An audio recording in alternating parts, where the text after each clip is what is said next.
and you're ready for me to talk. Everybody else, yeah, everybody mute. I hit the start streaming, so keep our fingers crossed. So we should be on. Ready to go. Good evening and welcome to the April 1st, 2021 meeting of the Athens-Clarke County Planning Commission. In response to the state of emergency in Georgia regarding COVID-19, this meeting is being held via a WebEx online meeting platform, which is being broadcast on YouTube. Members of the public were provided the opportunity to email comments to the planning department prior to 12 noon yesterday. Members of the public may also address the Planning Commission in real time via electronic communication provided in the auditorium at 120 West Darty Street, which is subject to safe distancing measures. For those of you viewing the meeting remotely, you will find the meeting agenda on the Planning Department website at www.accgov.com/planning. For those of you viewing the meeting from the auditorium, on the table by the auditorium door, you will find copies of tonight's agenda and political campaign contribution disclosure forms for those wishing to speak in opposition to an agenda item before the mayor and commission. After staff presentation of an agenda item, we will receive public comment, first from the applicant and then from those in the auditorium. 10 minutes are allowed to address the commission for the applicant or their representative, and also for any specified interest group representative who has requested additional time prior to the meeting. 3 minutes are allowed for anyone else who wishes to address the commission. After public comment, the applicant or their representative may request a 2-minute response. Once the public hearing is closed, the Planning Commission will proceed to discuss and act on the item. We will receive no additional public comments unless requested by the Commission. When addressing the Commission from the auditorium, please speak from the designated place as directed by the staff member who is there in the auditorium. For all speakers, please provide your name, your address, and your occupation for the record. For those in the auditorium, a timer device will display an amber light 30 seconds before the expiration of the allotted time and a red light upon the expiration of the allotted time. So please pay attention to the light so I won't have to interrupt you. For those addressing the commission remotely, you will also be expected to adhere to the specified time limits. Exhibits may be displayed by the applicants remotely or in the auditorium. Written correspondence received by noon yesterday has been forwarded to the commission and is part of the public record. Any additional written materials to be placed into the record must be read during public comment within the time limits previously stated. Please direct your comments to the Planning Commission and not to the applicants. And for those of you in the auditorium, please refrain from applauding or jeering any of the speakers. For everyone participating in this evening's meeting, please turn off or silence your cell phones. For commission members, please mute your microphone if you are not speaking. Use the chat box if you have any technical issues.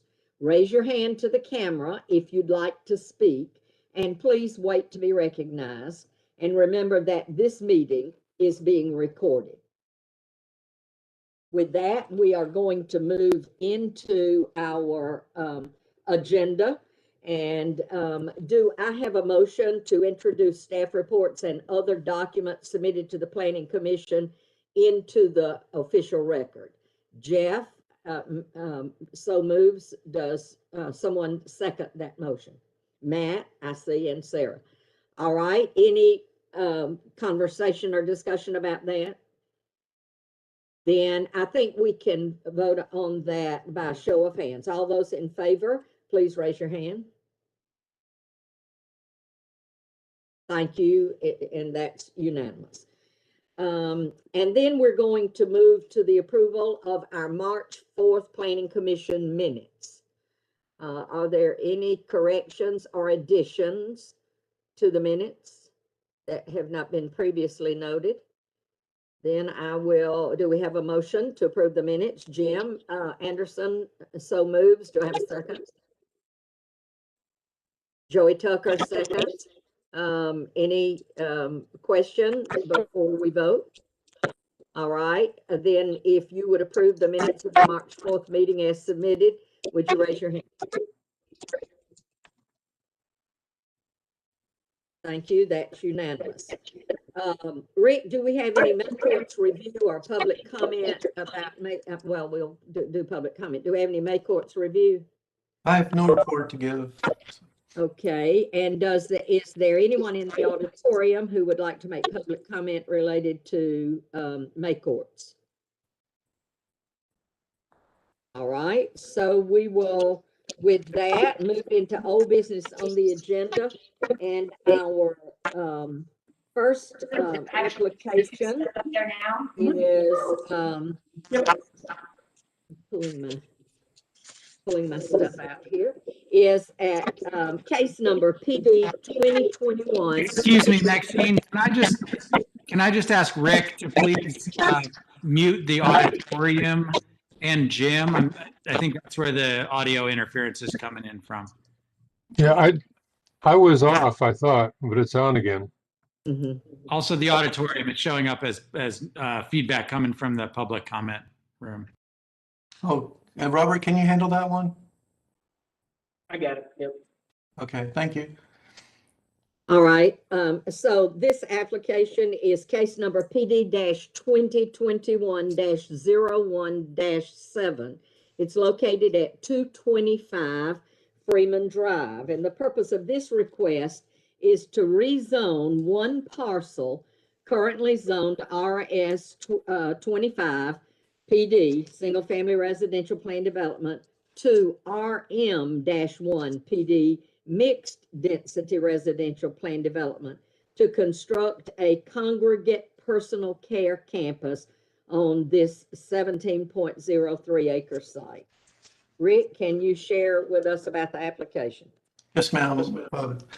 This is the location map. This is the same proposal you saw a couple months ago. And this is the location here at 225 Freeman Drive. The aerial photograph. It's undeveloped at this time. There was some infrastructure, I think a parking area, minor work done when it was going to be People Hope Manufactured Home Park that didn't unfortunately go through to fruition. So it is back before us tonight. The future land use is residential mixed use, that would remain. And then the zoning would change from RS25 single family to RM1 mixed density residential. And this is the current binding plan for the property, which was a manufactured home park. So again, we're changing from the manufactured home park to a congregate personal care home. And this is one parcel of 17 acres. Future land use designation would remain. We have a proposal of 12 cottages. There's a commons building, like a dormitory building, and one community center. This is the perceptive rendering of what it would look like. You can see the Commons building and the community center up towards Freeman Drive, and then the cottages would be interior, surrounded by vegetation. Just one driveway in for those, and these are example of architecture for the cottages. And we also have the architecture of the community center and the Commons building. And so staff is recommending approval, just a couple of conditions. The first one pertains to the 50% of the buildings facing a public or private street. And we're in support of this waiver for this use. We don't only ask that if it was to change use in the future for a typical multifamily, like for-profit type development, that at that time we would ask that it meet the public or private street frontage, which will be some driveway modification needed at that time.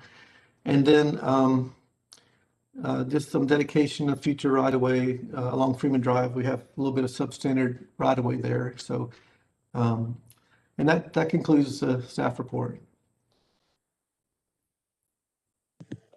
Thank you, Rick.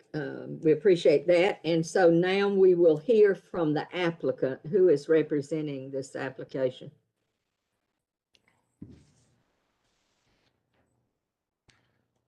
Hey, Amy, we can't hear you.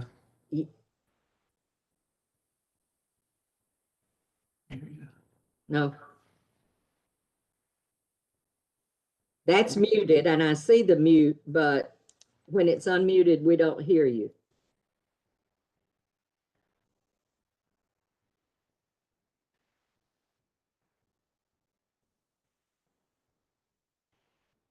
What about, can you hear me now? Yes, yes. Hey, Okay.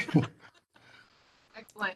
My name is Amy Rittering. I work at Smith Planning Group. My name is Amy Rittering. Just a little. Okay, you got it. I can try and be loud for you. That's My name good. is Thank you. Amy Rittering. I work at Smith Planning Group, 1022 12 Oaks Place. The client is on this call and would like a couple minutes of your time at the end of my presentation to discuss the organization with you. Hope 139 is a not-for-profit organization that helps at-risk women and their children. Currently, they are operating and have a wait list, so this project is really important to them. Some key changes to note from the previous submittal. We did have a meeting with the fire marshal that led to some site changes that are reflected on the site plan that's in your packet. That led to specific hydrant locations, as well as a 20-foot fire access lane to the back of the commons buildings. So that shortened the distance of the furthest cottage for fire access and emergency services. Additionally, we added a security fence and gate. Given the nature of this organization, having a safe and secure place for these women is of the utmost importance. So that item was discussed with the fire marshal and allows them access as well as keeping it safe. In reviewing the staff report, the conditions make sense given the history of this project, of this property, as well as the previously approved plan development. Binding the waiver to this use, it makes sense. Additionally, the site plan adjustments, not a problem. It does show on the plan a 60-foot right-of-way, so the building, sidewalks, all that good stuff, none of that's going to change. We'll adjust that though. At this point, I'm going to let Shelley discuss this organization with you guys. So thank you.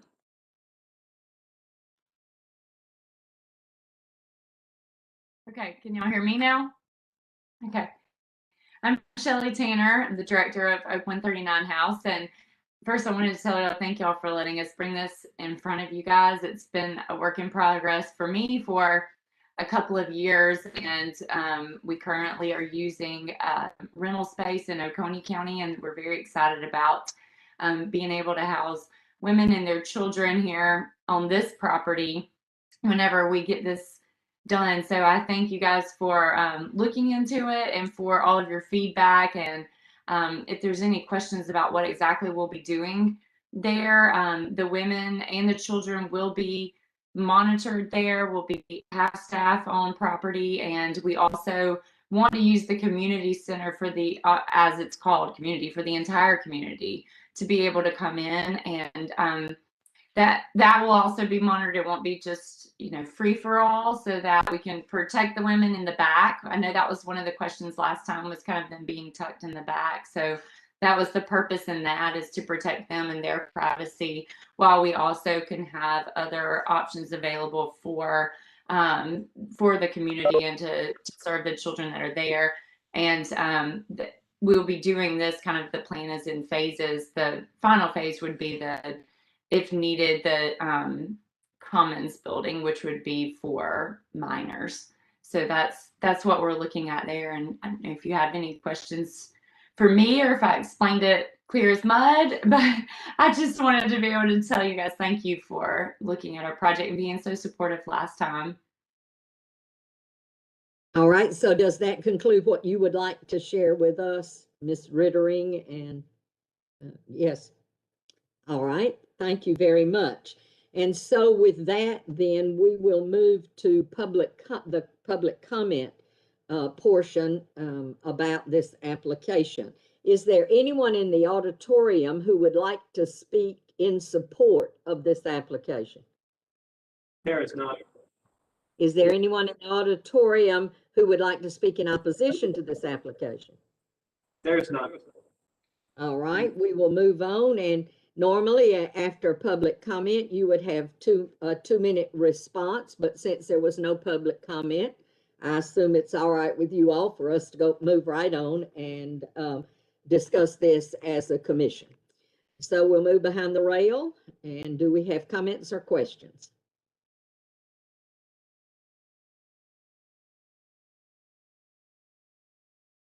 Wow, look at this group. They totally understand it all. That was the last time good presentation. Matt. Yeah, I don't have any questions. I'll just say that I think the project is great, and I appreciate the applicant addressing the proposed conditions. I thought the staff conditions seemed reasonable, and I'm glad to hear that the applicant doesn't consider them problematic. Good. Thank you, Matt. Any other comments? Then I will hear a motion. Kristen? Yeah, and if we approve the project with the 2 staff recommended conditions. All right, do I have a second? Sarah, okay. And with that, do we need any clarification? Any other questions about this motion? All right, then we're going to move forward. And Rick, could we have a roll call, please? Morales, Yes. Scarborough, Yes. Tucker, Yes. Anderson, Yes. Beresford, Yes. Goodrum, Yes. Hall, Yes. and Kinman. Yes. Okay, it's unanimous approval. All right, thank you very much. And so that's approved, and we wish you all good luck. Now we will move to the second application on our agenda. This is case number PD-2020-01-28. It is located at 1698 South Millage Avenue. And Rick, would you share this application summary with us, please? Okay. Yes, you've seen this also a couple months ago, so this is coming back before you as a master plan development amendment. This is the corner of South Millage Avenue in Grand Ellen. And so we have a plan development from some years ago, and basically there's 2 parcels. There's the homeowners association condominium parcel. You can see the condos. There's 8 condo buildings or 8 condo dwellings.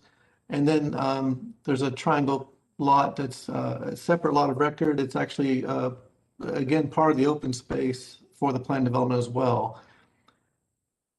You see the aerial photograph, and the area we're talking about is up here at the corner. This is the part of the property. It's undeveloped. We change ownership from condo association ownership to private ownership. The future land use of traditional neighborhood would remain. The zoning would remain. We're just amending the current zoning PD. This is the binding plan, and it's hard to read, but this here is like, it says natural area. And so basically this is about the triangle lot area here, and this is the rest of the, you can see a stormwater, this is a stormwater pipe, and that would basically run through the parcel, the piece of property in question. A little bit, well, actually I should have shown this earlier. This is the natural area here, and that took in this lot as well as this area. And you can see the topo is pretty steep. It comes from the intersection there and comes down, and actually there's about a terrace pool almost effect in here before it goes on around the condos. So we're amending the PD. We have the 2 parcels involved with the PD. And so again, we're talking about a natural area part of the plan development. And the proposal is subdivide 0.128 acre from the condo parcel to transfer to individual ownership. Traditional neighborhood future land use would remain, and we do have a lot depth waiver, which has been requested as part of the plan development for the new parcel. And you can see the new proposed parcel. We're cutting basically off the frontage here on Grand Ellen and down along South Millage. Again, we're not taking out of the plan development. We're just taking the ownership away from the homeowner association to private ownership. And so kind of no harm, no foul. There's not going to apparently be any improvements are proposed. So we are recommending approval with conditions that, we have a plat to be approved and recorded, that the new parcel remain in its natural and disturbed condition. We don't consider the fencing that's proposed as really disturbing that. It's more just surrounding it to keep it in its current condition, security or privacy. And then there's a couple of minor technical conditions that are listed in the staff report. So that's it. This concludes the staff recommendation. Thank you very much. And so now we will hear from the applicant who is speaking, who is giving us information about this application. Good evening. I'm Jeff Carter, and I'm trying to turn my camera on. Give me one. Oh, there we go. Good evening, Jeff Carter with Carter Engineering Consultants, 3651 Mars Hill Road in Watkinsville.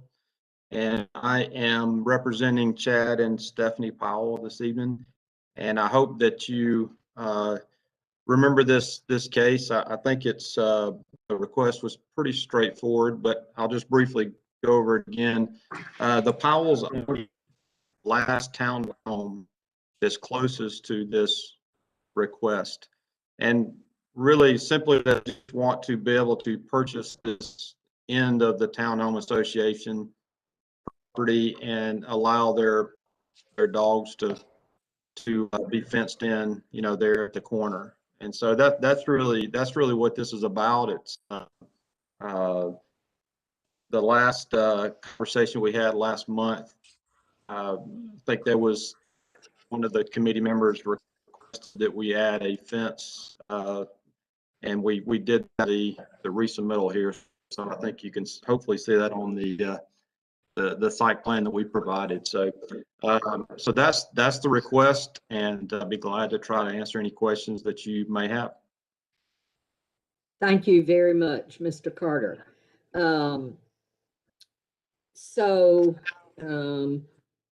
We will now move to the portion of the agenda where we receive public comment. And so, is there anyone in the auditorium who would like to speak in support of this application? There is none. Is there anyone in the auditorium who would like to speak in opposition to the application? There is also none.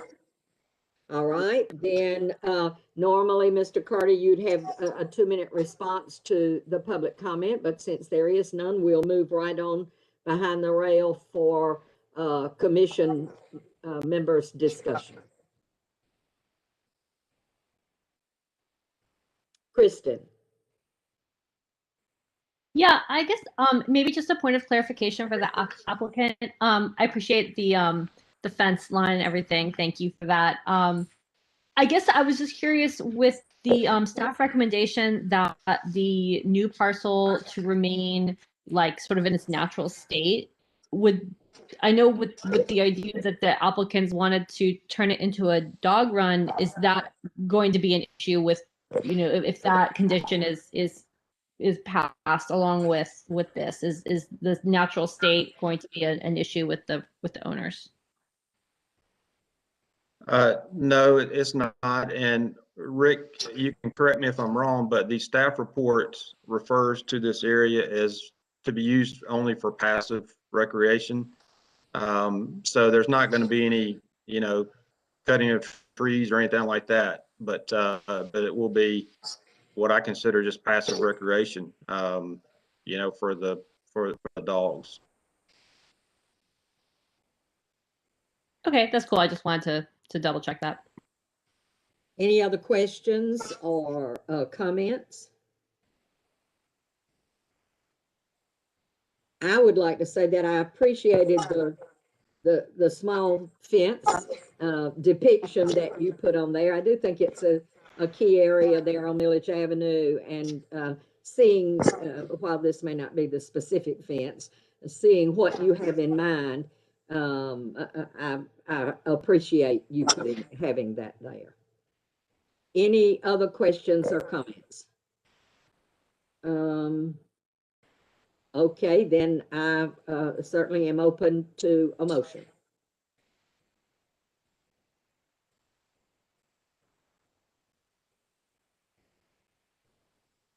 I'm sorry, would you call a roll? No, I need to have a motion first. Oh, I'm sorry. I'll Okay. make a motion, Maxine, if you want. I would move that we approve the application with staff conditions as outlined in the report.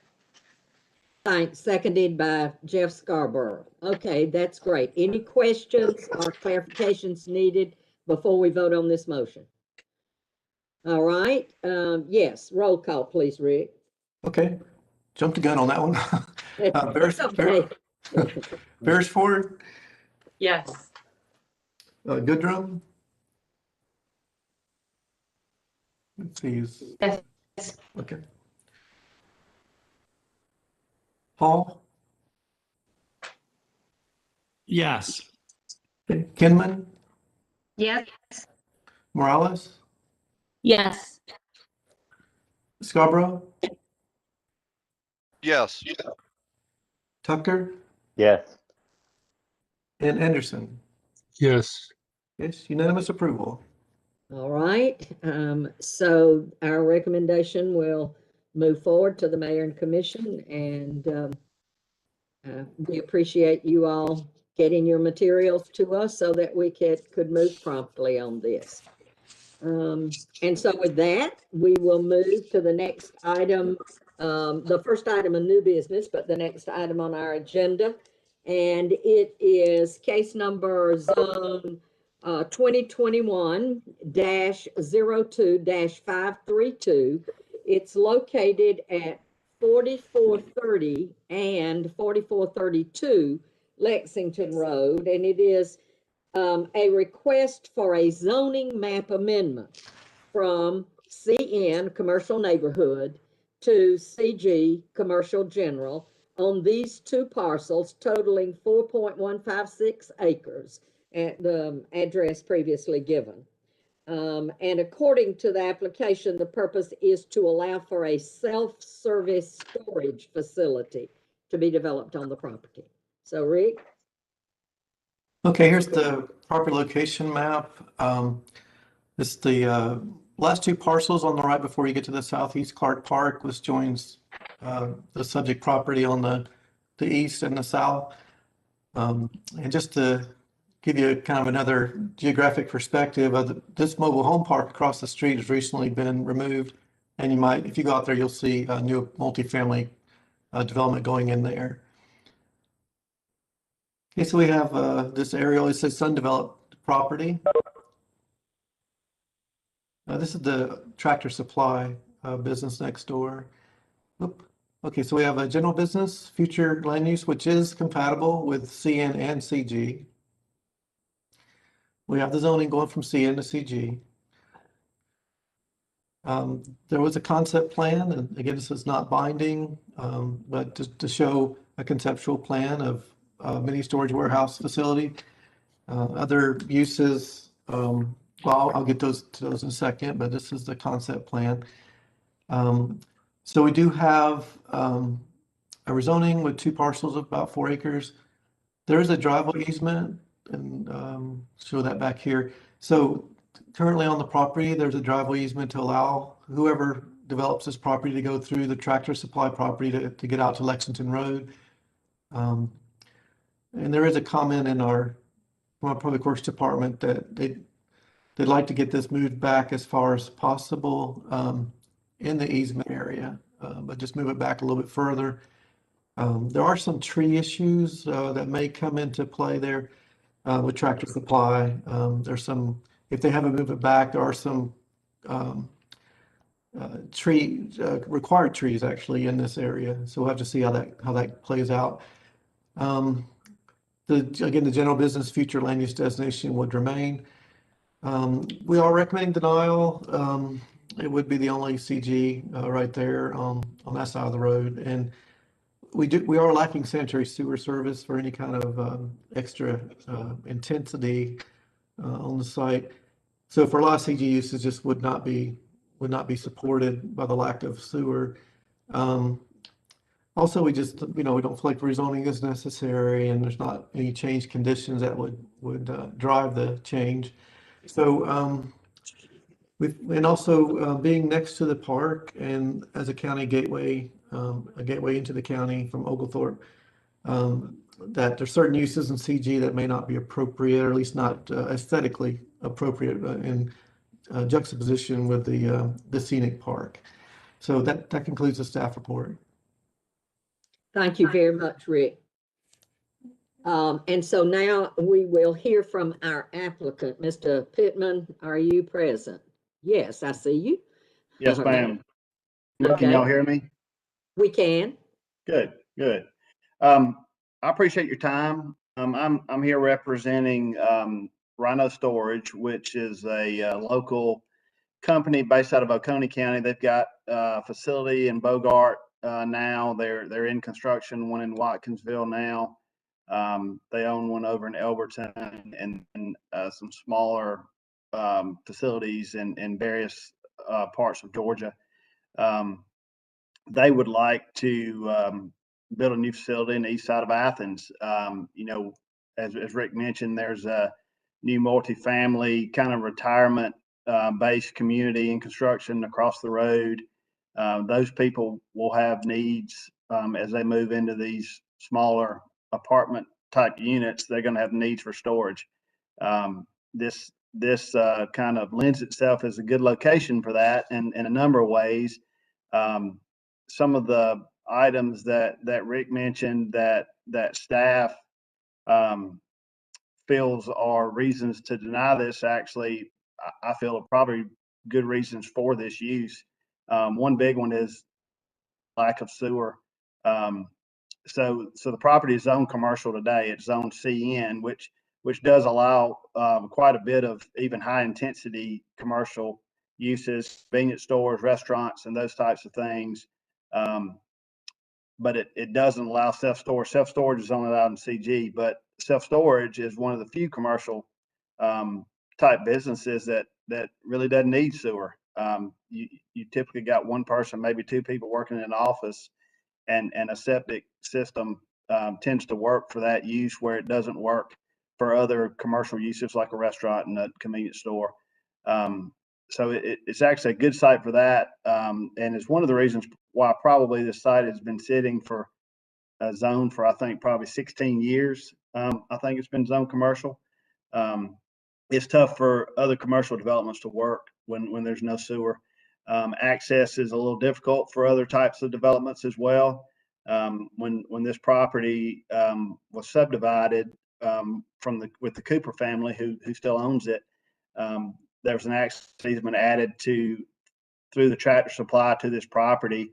And most commercial developments, restaurants and stuff are kind of going to want their own curb cut on the highway. This use doesn't need that. They can use access easement because they're not a big traffic producer. These facilities really you only see, maybe 100 cars a day coming in and out of these things. Once people are there, they just don't come by. And the property sits down below the road, so it's not an ideal location for another type of commercial development as well. We are right across the road from Walmart, which is obviously CG and is a very high intensity type use. I completely understand the fear I think that staff has that if this is rezoned to CG, that any other CG use could be used on this property. I'm completely open to adding some conditions to restrict some uses. I don't have any problem with that. These guys want to do self-storage.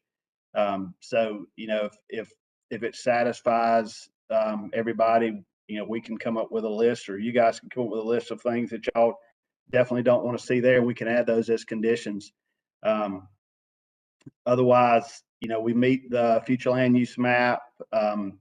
We're trying to do a development that'll bring some tax revenue to the county. It'll bring some development to the east side of Athens, which has seen, places closing down and not seeing a lot of new businesses on that side. It's for sure not a exciting type of business, but it is, they do pay a lot of taxes and they're clean and safe and don't produce a lot of traffic. It's quiet and probably a good neighbor for the park. With that, that's kind of all I've got. I'm open to any kind of questions you guys may have, and happy to discuss, any kind of use restrictions if that's the concern that y'all may have. Thank you. Thank you very much, Mr. Pittman. And so now we will take public comment regarding this application. Is there anyone in the auditorium who would like to speak in support of this application? There is not. Is there anyone in the auditorium who would like to speak in opposition to the application?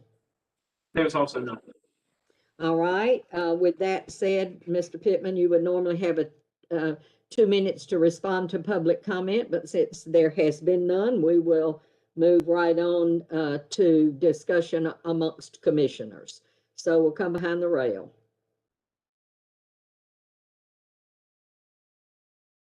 Jeff.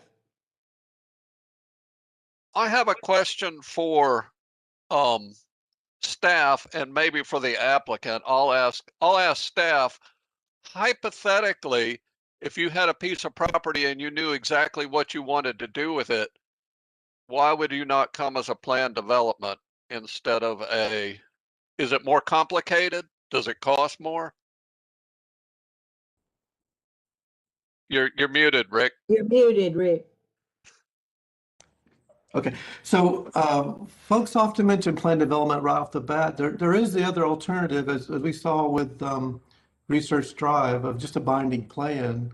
Or there could be binding uses, a restricted list of uses, as Frank mentioned. So the planned development is the most expensive fee. It's $1,400, and it does take the 2 steps through the planning commission. So it's a 2-month longer process. But yeah, they're all alternatives. If you don't want to bind your architecture exactly, or your site plan exactly, or your use exactly, we have seen some kind of flexible plan developments. Most of the time, plan developments pretty much have a limited list of uses. So, just, there's other alternatives, but certainly a plan development could be one of those alternatives. Okay, all right. So, I just want to say I, for one, would feel more comfortable with either a list of things that it couldn't be or a list of things that it could be. And I'll listen to what everybody else has to say. Thank you, Jeff. Other questions or comments? Sarah. I'm wondering if there were any particular CG uses that came up in staff conversations that were of particular concern for this site. Well, the ones we mentioned, basically, one of them is actually the proposed use. There have been some really nice, attractive mini storage warehouse facilities. We've seen some, for example, the Atlanta Highway ramp going off the loop, if you may see by the mall, kind of tucked behind some trees, and it's really, I don't think you'd know it was a mini storage warehouse. You'd know what's going on there, but that may be more of a temperature controlled facility too. But anyway, we also have, Jiffy Lubes, quick vehicle servicing, your oil change places, your car repairs, uh, used car lots, auto sales, those type things. So, construction material sales as well. So, I think with CN and also with CG, you do have, a higher height, you have more intensity that could be allowed. Now, lacking sewer, you are going to have to use some of that property for septic. So that's a big qualifier in this case. As Frank mentioned, some of the possible uses are the ones that don't take much sewer, don't take any sewer. But it's just maybe not quite the type of use we want in such a sensitive area right next to one of our major scenic parks. So that's just kind of the rub of it. Okay, that's helpful. I think for me, the statement I'd make, I'm kind of torn about this one. It would be just, I think about the place, I'm thinking mostly about the placement of the park, of Southeast Clarke Park.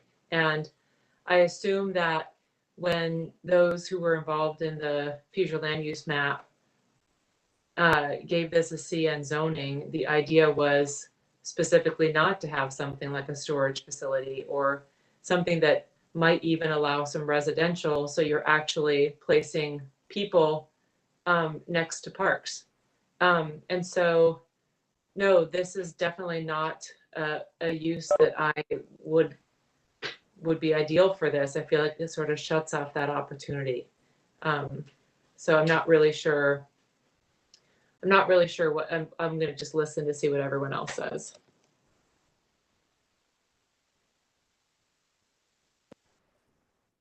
Kristen? Yeah, I mean, I feel similar to Sarah in that I'm not like I don't have like super strong feelings about this, but I do completely hear what staff is saying, and I agree with what staff is saying. Like there's I mean, it makes sense. Like this is zoned for a reason. I for one am not ever a fan of like just rezoning something and it's the only one like surrounding it that is that zone. So that it was the first thing when I looked at this application. That was the first thing that gave me pause. And then the fact that we don't have some sort of binding site plan, it just I mean, it just kind of feels like if this is what you really want and you're making the case, like put all the ducks in the row kind of thing before we see it. So yeah, I in this case, I'm gonna align myself with staff. I think that's how I feel. Other comments or questions? Jim? I was favorably impressed by the offer of the applicant to make a list of restrictions to prevent some of the major concerns that staff has. And I don't see this as a storage facility being a major problem. It will be a fairly quiet place, although there are a few objections that staff raised about where are you going to put the septic system and access to the driveway with Tractor Supply that still need to be resolved. But I would say with a reasonable list of allowed and disallowed uses that this could work.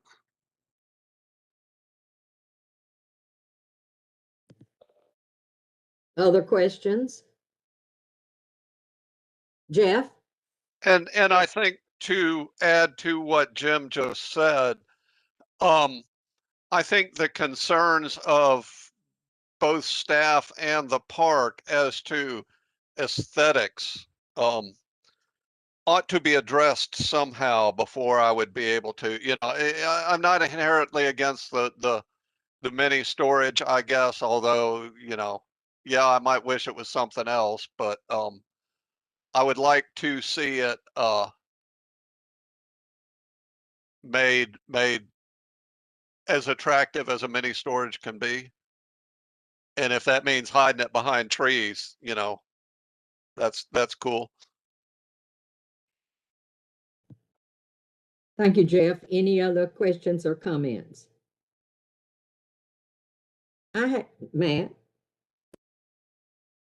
Yeah, I'll just say I agree with some of the comments that have been made about that I might be able to support something like this with a binding plan and with some visual buffering from the park and so on. I understand the applicant's concerns about that a lot of other uses that could work there in a commercial zone don't work well on that site, and people have a lot of stuff for whatever reason, and they like to store it in places, and so be it. But I do have some concerns. I share some of staff's concerns, and so I'm just putting that on the record for the benefit of the applicant, and that perhaps with a binding plan I could come around on this, but I'm a little skeptical. Thank you, Matt. Any other questions? I have just a couple of questions, Mr. Pittman, if I could. Sure. There are, and I didn't measure, I drive that, I feel like I drive that road umpteen times a day, probably not as many during the pandemic, as much during the pandemic as before, but that is my road into Athens. And there are two other storage facilities that are very close to this site. One right at Lowe's, which is a block from Walmart, and then one down a little below the police department on the same side of the road as the police department. So I guess my question makes me wonder if there is enough to support 3 storage facilities. That's a question one. And then question 2 for me is that this is one of the 2 major entrances into Athens. I don't know whether we want that entrance to kind of look like a storage facility entrance into Athens. I mean, that would make the third one in a very short distance from each other. I'm not sure if that's a question or just something that I wanted to say, Mr. Pittman. I guess something I wanted to say. Just a little bit of a concern with the multiple storage facilities there. But I didn't realize, are there no climate controlled units in this facility? I just assumed there were, and when somebody said there weren't any, I went back to look, but I couldn't find that. So are there climate controlled units in this facility? So at this point in time, I don't know that they've decided how the breakdown would be, how much would be climate controlled and how much would not be. I mean, most of their other facilities, this group's other facilities are not climate controlled. They're more of the traditional storage facilities that we've seen for, and they've done real well with that model. The climate control ones it's just a different business model. They're a lot more expensive to build and a lot more expensive to maintain and a lot more expensive to lease. And that hasn't been their model on most of their stuff. So if I had to guess, and I am guessing a little bit, I would say they probably would not lean towards being climate controlled. I don't know that they've really decided yet on that. So just a little more, I'm not meaning to say stripped down, but a little more economically accessible for people is what I'm hearing you say, that it wouldn't have the little more high end, although I have found climate control not to be so high end. I've used the one right there by Lowe's, but I think it's a nicer kind of facility, I guess is what I'm saying, than just strips. It is, and I did the plans on that one when they did that as well. So I did the one out by the mall that I think Rick mentioned earlier as well.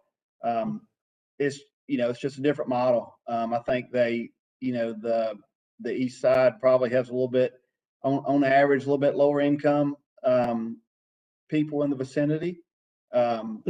I think Be the careful. few, well, and I'm not, and I'm just going by what the market studies show. It's not my opinion necessarily. You know, these guys do market studies on what they think will work in different areas of town.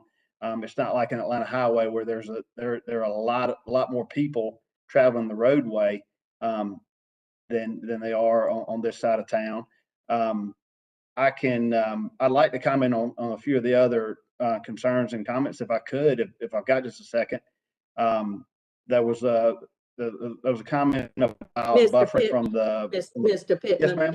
Excuse me, just a minute. If a commissioner has a question, then you're allowed to comment, but your time for making presentation is at the beginning. I'm sorry. Is there, I'm not, I mean, that's just, we have to follow that. So we follow that for everyone the same. I understand. Okay. Other questions or comments? Other statements? All right. Oh, Sarah.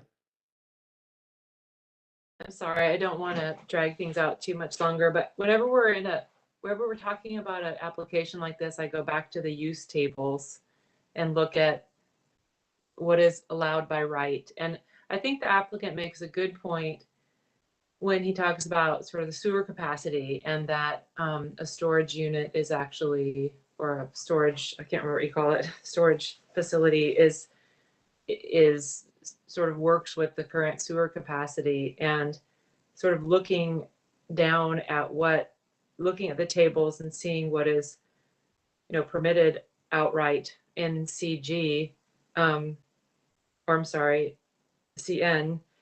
There are a lot of uses in the current zoning that I think I and maybe some other commissioners would feel similarly mixed about. And so I'm not any further along in my decision, but I do think it's always important to kind of point that out because,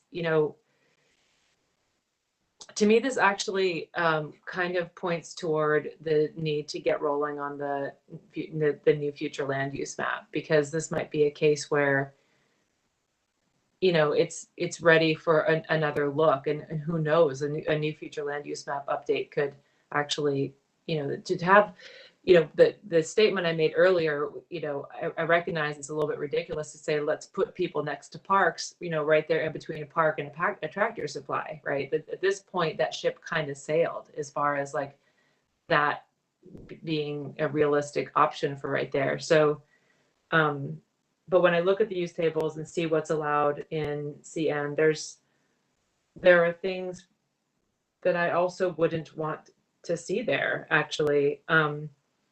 And then I'm kind of back to, and then we have someone who's interested and willing in making an investment in this property and turning it into something that's, sort of economically generating something in the community. So I have, anyway, I'm just gonna leave it at that. I'm not making any real headway here. Okay, thank you. Any other comments? Then I'm ready for a motion. Oh, Jeff, you have a comment? Well, I think Sarah's selling herself a little bit short there. She is making headway. I think, and I go back to my original comment, and maybe it is a question of the applicant, if we could, and I'm not sure of the procedure, if we could table it for a month. Is there something that could be done to this plan to make us all feel a little bit better about it? Having heard our comments, is there room for some improvement that might make us fall on the other side? So, Mr. Pittman? Yeah. Are you done? Yes, I'm sorry. Okay. Yeah, I'm sorry.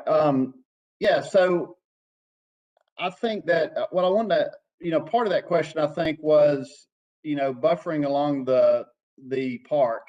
So, I mean, we would be required to buffer along the park anyway, just based on the zoning requirements. So the park would be buffered with landscaping, pretty heavily landscaped.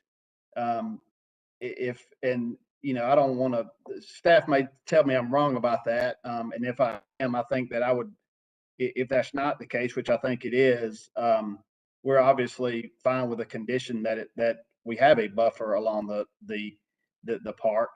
As far as along the roadway goes, if you notice how the plan's laid out, we've got one building that parallels the road, so you kind of don't see these other buildings so much.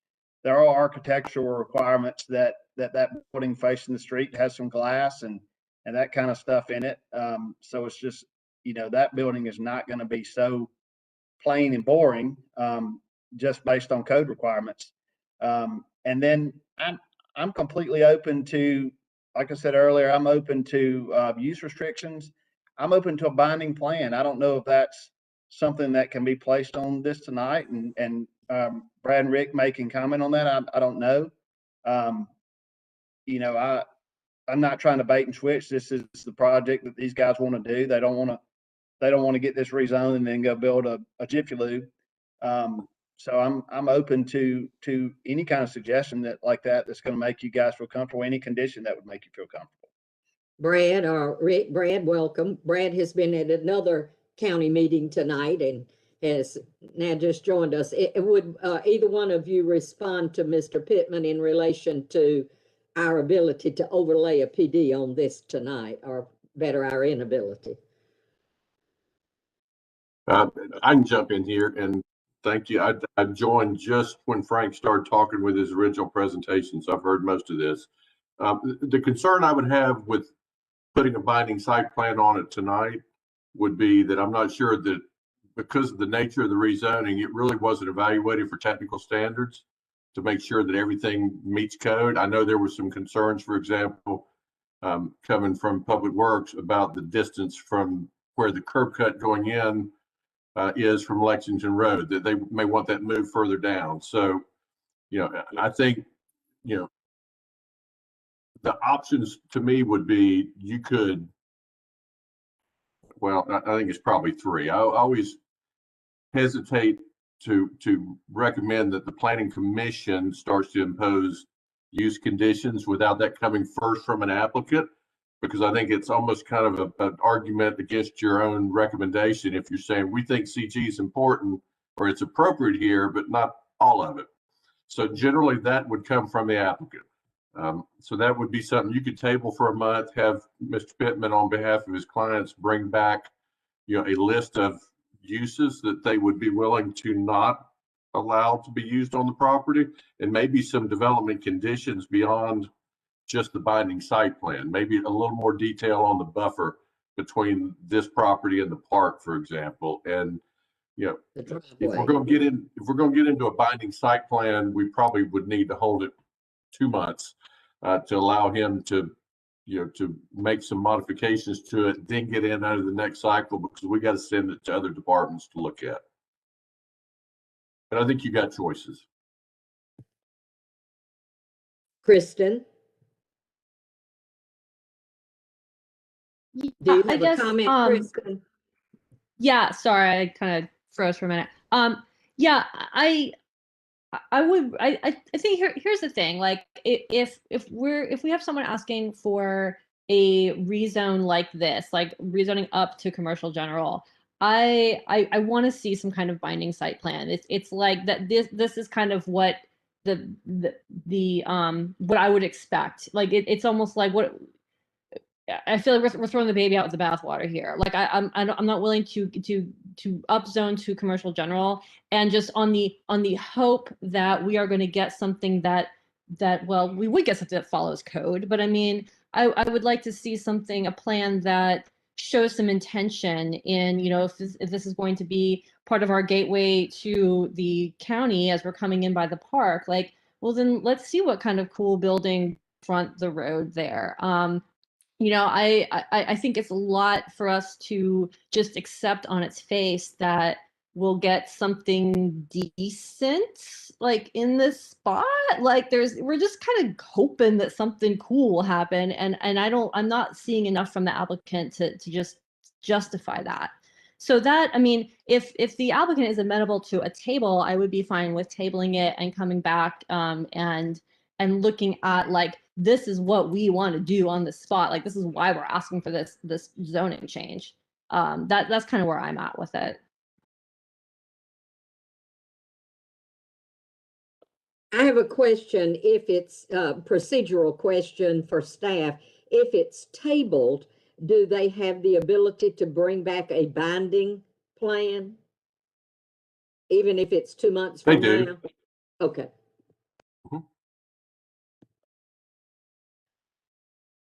Jeff? Yeah, I was going to suggest a motion to table it for up to 90 days to allow them to work with staff to come up with something that addresses our concerns. So does that sound like a motion I can make? And if so, that's the motion I'll make. Yes, I think that's a legitimate motion. Do we have a second for Jeff's motion? Joey Tucker first. So we have a second by Joey. Now, do we have any questions or a need for clarification about Jeff's motion? Could I make one point about that motion, or Yes. just be a comment for staff and Mr. Pittman to consider if we move forward with a table and then a creation of binding site plan? Is, I know we talked quite a bit on the SPLOST committee, or the 2020 SPLOST, about sort of gateway signage into the community, and staff, I'm sure, knows more about sort of whether any of those conversations are happening, but something that might be considered is whether it's worth pursuing a conversation about, like, could the property owner provide some piece of land in front that could be used for county signage somehow, or with some sort of legal mechanism that would allow that. That might be a crazy idea, but certainly, I guess my point is just maybe when you guys are talking, you could discuss that. Like, if there's some sort of community benefit that could be gained from this that would actually serve another purpose that I know is a pretty high priority for folks. That's it. And I would be happy to discuss this with Mr. Pittman about it. I mean, generally, I would think that a couple things that, you know, it would probably be easier if it was going to be located on that side of the road to just put it along the frontage of the park, because we've got so much. But, you know, entryway signage generally is going to be on the other side of the road coming into town instead of this side. But, you know, if there are some opportunities, even for some enhanced, you know, landscaping across the frontage, you know, the things I've heard y'all say tonight are aesthetics, protection for the park, and a binding plan. And I think he can address all of that without significantly changing his plan too much. He's got some technical things to deal with us regarding driveway location and some conserved canopy things that we need to talk about. But I think he can probably work through all of what you have said and bring something back that you may be happy with. I think that there have been too many committees. I was on the Lexington Carter Committee, and this is kind of like in the beginning. And we spent tons of time talking about how to make that area be a gateway to Athens area. And so I'd love to see us begin to do that with everything that happens in that gateway into Athens. So just that's my comment. Thank you, Brad. So Jeff, is that with those clarifications, your motion is still Yes, my motion, I would make a motion to table it for up to 90 days to allow the applicant to develop a more specific plan. And I don't want to, he knows what he has to do. I don't want to say any more than that. I want to allow as much flexibility as we can, but still get the job done. And I think Joey, you're second. So with all that clarification, you're good. That's great. And I think now we've clarified the motion, so we're ready for a vote. Rick, can you do a roll call, please? Scarborough, Yes. Tucker, Yes. Anderson, Yes. Beresford, Yes. Goodrum, Yes. Hall. Yes. I think Alice has left us. So Yes. Morales, Yes. it's unanimous approval of the table. Thank you. Thank you very much. And before we move further, just to clarify that Ms. Kinman was ill and had to leave. So that's why she's not present any longer. So, all right, that's great. Thank you, Mr. Pittman. Thank And y'all. we look forward to seeing and hearing from you again. Thank you. All right, now we're gonna move to the second point of new business. Application, oh me, I touch my touchpad and you all go away. Okay, there you go. Case number SUP-2021-02-623, located at 295 Tallahassee Road. And the purpose of this application is that Calvary Baptist Church is requesting replacement of a conditional use permit with a special use permit to allow for the expansion of the church use in an RS8 zone, that's single family residential. Rick? Okay. All right, so this is the location map at basically the roundabout intersection of Whitehead and Tallahassee Road, and also borders the railroad track. The stripes you see there is from a current conditional use on the property. Those were basically special, what we call special uses before 2000, the 2000 rewrite of the zoning ordinance. And those remain forever. They didn't have an expiration like we do with special use permits. But anyways, we're changing it from the conditional use. Here's the aerial photograph. You see primarily the development's all in the kind of the top northern corner of the property. And the additional neighborhood featured land use would remain. Again, we're changing it from the conditional use to a special use, just changing the nomenclature. We're really amending the old conditional use, but our current nomenclature is as a special use. Actually, we'll remove the asterisk so that won't be there. This is the location, I'm sorry, the site plan. This is showing the new sanctuary that's proposed would be in front of the current building towards Tallahassee Road. Everything else would remain. There is a future phase. They have shown a future building and future parking. We would like, since this is a binding plan and we haven't reviewed those items, I think it's good for information, but we would like to get that removed from the binding plan. Here's a blow up of the area again.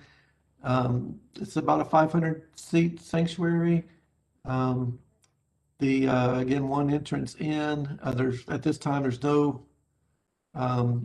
lane to turn left if you're coming from town, from the loop, to turn left into the church. So there's a concern with the big addition, the size of it at this time. So we have a special use with one parcel of 15 acres. Additional neighborhood feature land use designation would remain. The proposal is a church sanctuary addition. This is the architecture that was provided. And so staff is recommending a table. There's just a number of items we'd like to have the site plan and architectural plans have improvements. One of the biggest things is the traffic impact analysis for review by our traffic engineer. Again, we have one way in to the property, and there's not a turn lane at this time. Now, when the bridge replacement project is completed over the railroad tracks. There are plans for us to, the county, to put in a little turn lane for the church, about 3 or 4 car lengths of a left turn lane, but that doesn't do much for a 500-seat sanctuary. So we do want to make sure we know the demands on the road network in the area. Had a conflict between the site and architectural plans for the front elevation width, so I want to get that resolved. We also have additional building setback. We're in a residential single-family zone, which has a true height, which means basically you would not only have the 20-foot basic setback, but also a foot extra for every foot of height above 20 feet for the setback. So we're really close to the setback area, so we'll make sure we're not exceeding the setback, the additional setback. Buffers will be acquired along the northern, or it might be the western, but on that, if you're standing on the church to the left side on Tallahassee, and there's a single family house over there, we need to buffer that, as well as actually there's a parcel in the back that the church owns, but it's its own single family. So technically they're proposed to buffer that property line as well. The combination of the 2 parcels would resolve that issue.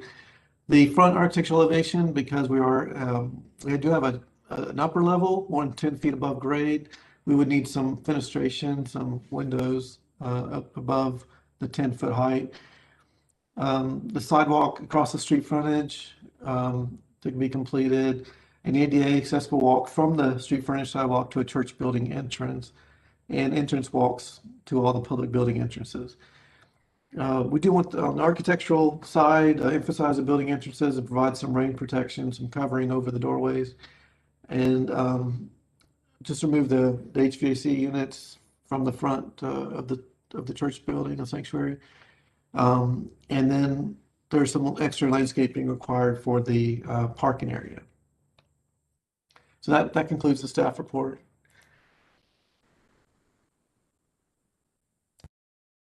Thank you very much, Rick. And so now we will hear from the applicant. And Mr. Carter, you're doing that? Yes, ma'am. That's Jeff Carter with Carter Engineering Consultants, 3651 Mars Hill Road in Watkinsville, and I'm representing Calvary Bible Church this evening. And the church there has been a church there for as long as I can remember. I think Calvary Bible Church has acquired it, and things are really going well for them, and they are wanting to do a building addition. And it's not a second sanctuary, it's just moving to about a 500-seat sanctuary that's going to be attached to the existing building. So we understand staff has some questions and some issues with our plans, and we don't necessarily have any problems with the comments. So we can certainly take care of that. My opinion is it's not anything that can't be overcome really quickly. We'd rather not table it. The church would rather not table it, but we obviously are going to do whatever y'all feel is necessary. And I think that's it. I don't really have anything. As far as the future, we realize that's not binding. That's something that we put on there, quite honestly, to just kind of give the church an idea of what could happen in the future. But they understand that pretty much everything they do, they need to go through this process. So at any rate, that's it, and would love to try to answer any questions that you may have or get any input that you have. Thank you very much, Mr. Carter. And so now we will move to public comment. Is there anyone in the auditorium who would like to speak in support of this application? There is none. Is there anyone in the auditorium who would like to speak in opposition to the application? There's also none. Thank you very much. So, Mr. Carter, as you know, you would have a 2-minute response to public comment, but since there is none, we will move behind the rail to discussion amongst the commissioners. Matt.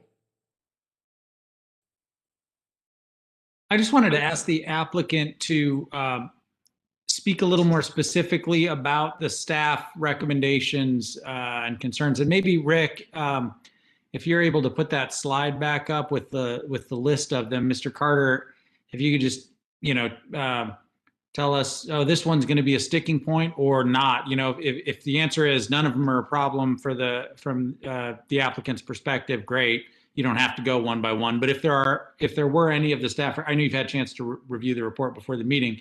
If there were any in there that you think would be problematic from the church's perspective, I think that would be useful for us to know at this point. Sure, I'll be happy to. The first kind of issue that I don't know if issue is the right term, but the traffic impact analysis. I know that's something that apparently the city traffic engineer has requested or required. The good thing about churches is that they're not, they don't have their peak time during Monday through Friday. It's on Sunday mornings when a lot of other folks aren't on the roads. But I know there may not be anything you guys can do about that. We'll just have to work through it with the traffic engineer. The buffers, to be honest with you, this area seems to be very, I don't know, there's a lot of vegetation here, a lot of conservation forested areas. And sometimes buffers on a piece of property that is quite large for a small church gets to be really significant. So, I don't know that's going to be an issue just from a cost standpoint for the church, I think, and they have a really low impervious area in terms of the larger property area. And really, that's about it. I mean, the rest of it are what I would consider tweaks to the building elevations.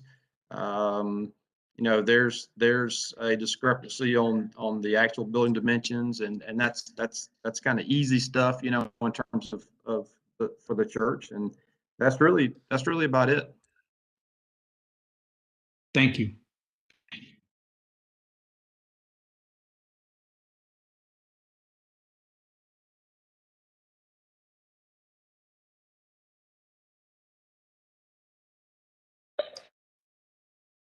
Maxine, you're muted. Thank you. You're muted. No, that's really the first time tonight. I'm so excited.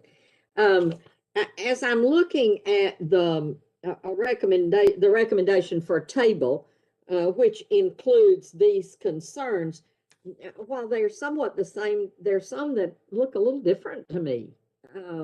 They are certainly different words, but different meaning to me. So can you put that back up, Rick, please?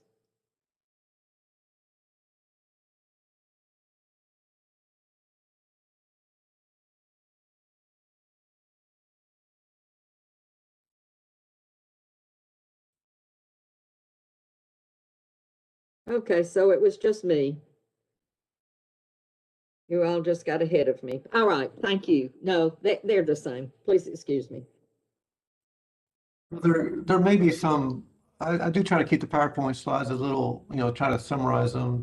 The ones in the staff report are the fully explained concerns. Okay. All right. So the recommendation for table, I assume, I'm asking for clarification by staff, just so that we can get started. The recommendation for table is that there are a number of things that need to be addressed, which would better be addressed through a table rather than an approval with these conditions. Am I correct on that? You're muted, Rick. Muted myself for it. Okay. So one of the main things is the traffic study. Again, I as I mentioned earlier, we don't have a queuing lane. We don't have a left turn lane right now. So until that bridge replacement project's done, you know, all the traffic stops on Tallahassee Road until a car can turn in. Now we'll have a 3 or 4 car length queuing lane, turn lane when the bridge replacement project is done. But still, with a 500 seat sanctuary, I don't know 3 or 4 car lengths is going to make a lot of difference. We really, it's not so much, you know, and Jeff mentioned it's not peak hours involving other generators around the area. It's just really this trip generator and having one way in and out. Similar to what we do with subdivisions and apartment complexes. When you get it to a certain size, we try to get 2 ways in and out of an apartment complex. And you trip 250 trips a day, or I think that's right. So anyway, we just want to make sure how it's going to be handled. Now, you know, one thing, this is just an idea, and I think we can maybe talk to Jeff and his client. We have a mosque going in next door. They also have one way in and out. These properties adjoin each other. I don't know if there's offsetting times or not, but it certainly would be nice if both of those religious facilities could get together and enable both of them to have 2 ways in and out of their properties. But you know, that's I don't know the site plan. I haven't checked the site plan for the mosque to see if that'd work out. But anyway, that's well, yeah, the traffic engineer just needs to make sure that do we need any more improvements made to Tallahassee Road for this size of this trip generator. So.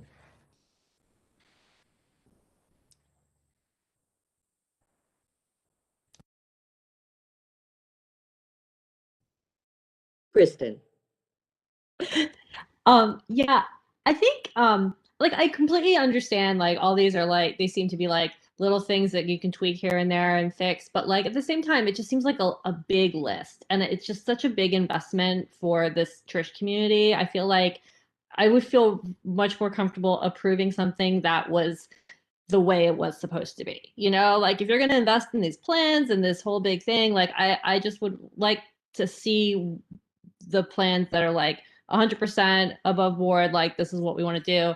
And the traffic study, because exactly, I was thinking like there's a mosque going in right down the street. Like there's, you know, it's not the only church in this neighborhood. So so yeah, I would like to propose that we table that item up to 90 days. Is that would be, I didn't mean to form it as a question. Yes, that's my proposal. That you are making a motion. Okay, do we have a second? And then we'll continue with discussion. Do we have a second? Sarah. Okay, man, whoever. Sarah, I think, was first. So now we are to consider the motion, which I guess is the table. Other comments or questions that might have to do with the motion? Jim? I would support a table because, as has been pointed out, there are a whole lot of loose ends that need to be tied up. And were they not tied up, then we might have to vote against it. And that's not something that would be in anybody's best interest. Other comments or questions related to this motion?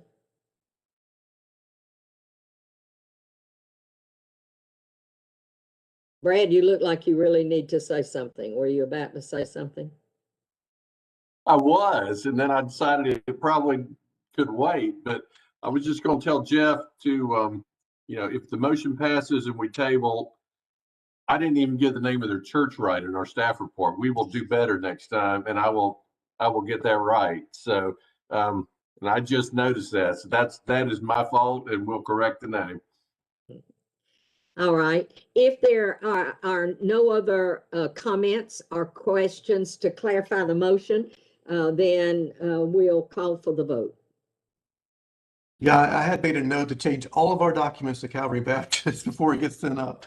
But it's Calvary Bible Church. Yes, from Calvary Baptist to Calvary Bible. Got it. Okay, Morales? Yes.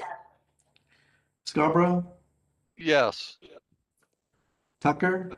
Yes. Anderson, Yes. Beresford, Yes. Goodrum,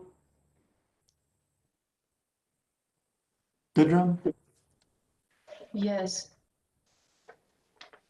Hall. Yes. It's unanimous approval of the table. Thank you, Mr. Carter. I think there is enough work for you to get on to there. So we thank you and we anticipate seeing you again. And so now we will move to our final application of the evening. And this application is case number PD-2021-02-1077, Somerville. And it's located at 155 West Park Drive. And the request proposes an amendment to an existing a commercial neighborhood PD, a planned building at 155 West Park, which was previously approved for ground floor commercial space, and second floor residential space would instead be occupied by residential dwellings. So, Rick, if you could share with us, and I think there are some of us that have not muted, so if we could do that, including Maxine. Okay, Rick. Okay, so the location map is inside the Somerville development. The West Park Drive, kind of horseshoe loop street there. It goes back to James Mill Road. What in front of it, there's a corporate office building, and surrounding it with some attached and detached single-family structures. And this is the aerial view. You can see currently the middle of the block is undeveloped. So the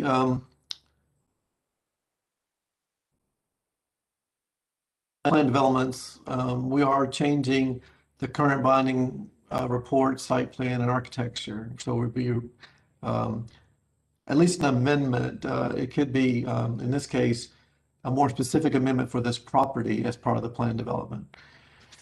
And so we have a current approval, as Maxine mentioned, for a mixed-use building with 9,000 square foot of commercial space and 6 second-floor dwellings and associated parking. The remainder of the lot is designated, on the current bonding plan as open space. And then the proposal is to remove the commercial ground floor space and make it a total residential building for 12 dwelling units comprising 32 bedrooms. The future land use would remain mixed density residential. The zoning CNPD would remain. On the left is the current binding plan, and you can see there's not a lot of difference in the proposed plan as far as the building footprint, the parking around there. One of the elements that is missing is that this says open space, whereas this does not. This, in the current binding plan, these were to all be single-family lots. It's our understanding that one of these building lots has been transferred to homeowners association ownership instead of the back part of this parcel. This is the view into that undeveloped parcel, the subject property. And this is the open space lot that has been provided to the homeowner association in lieu of the open space area in the background. This is the architecture of the adjacent, typical architecture of the adjacent single-family dwellings. And this is a proposed multifamily flats type building. Two options here are some hardy plank on the ground floor or masonry. This is an amendment. Sometimes we do send amendments through in one cycle, but in this case, staff has some significant concerns that we'd like to get addressed before we send it forward to the Mayor and Commission. And so we're recommending receiving this with comments, and that some concerns are that we feel like the density, instead of including future single-family bedroom counts, that we have really no idea of, or try to keep track of that this property be held to its own density, and not pull any density away from those single family lots in the future. So the density on this property would be 16 bedrooms an acre. So instead of the 32 bedrooms being proposed, we are recommending that it keep to the 26 bedrooms to keep the CN zone density. The stormwater management effect, we don't know for sure on the open space.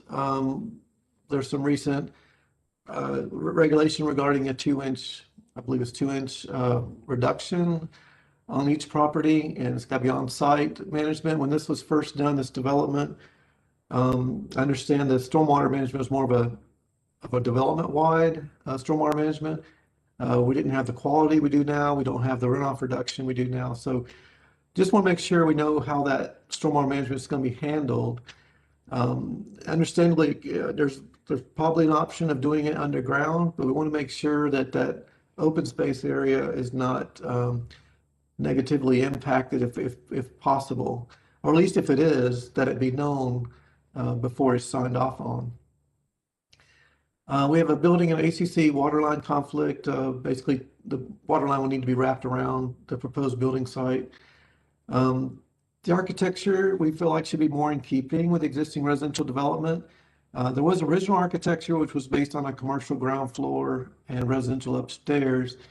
Going with the all residential, what we've been given is not compatible with what you see as a adjacent residential character. We've been told that that's more of a placekeeper, but with a binding architecture as part of a planned development, we actually need to see what's going to actually be built. So it's a binding architecture plan and report. There are some other minor technical comments in the staff report. So that concludes the staff recommendation. That concludes the staff report. Thank you very much, Rick. Before we move on, I meant to say this before Rick gave the summary of the application, and it is that we will, and this is more for people who may be watching the meeting, we will not be taking a vote on this application tonight. The applicant has brought it for comments, for us to give input, information before they finalize their application and bring it back to us for us to make an official recommendation to the mayor and commission. Okay, so that gives us the staff report, and we are now ready to hear from the applicant. This is Mr. Thurman. Brett, are you here? I am. I have that. I'll turn on my video so you don't have to look at my crazy screen name. Anyway, so we've been looking at this process or project for some time. As you know, we brought it to you many years back. I can't remember how many years it was, but we wanted some versatility to deal with what we thought were issues in the market and attempting to figure out what could actually go here, because it was stymied a little bit with the commercial down and the residential above. And of course, we pulled that back from consideration and took another run at attempting to develop this in its original approved form, which is commercial down and residential above. And the owners just could not get any traction to make this happen. In fact, there was some state group that was interested in looking at space in the Athens area, and we did a plan for them, but the amount of space they wanted was slightly over the 9,000. It was just a smidgen over 10,000 square feet, and we felt like going back through the process wasn't an option to try and bring that to you, because mainly it would have taken too long, and by that time the state was moving on to make their decision. So that fell through. We've never been able to move forward with anything commercially right now, and nor do we see it as an option for the foreseeable future. And that's why we're coming back in to ask for an amendment to the PD for all residential. So with regards to some of the staff's objections here, I just want to go on record on a few things. One is that the proposed buildings and density count was already approved in a binding report, which is right here, and I can have that sent in to you. Whoops, upside down. You can't read upside down, but there is the line item there that I mentioned that the total density is 12.06 residential bedrooms per acre. And right at the top, they did count out single family housing, 87 total with an average of 3 bedrooms.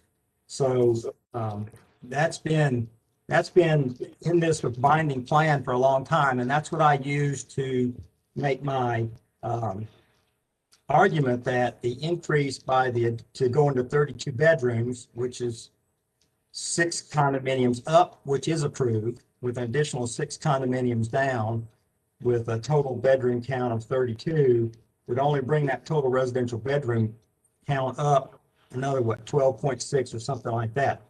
And I felt like that was an agreeable thing in the light of the fact that we were removing 9,000 square feet of office from this entire facility, or this unit PD. So we feel like that we're not asking for too much to get actually to 32 bedrooms for this.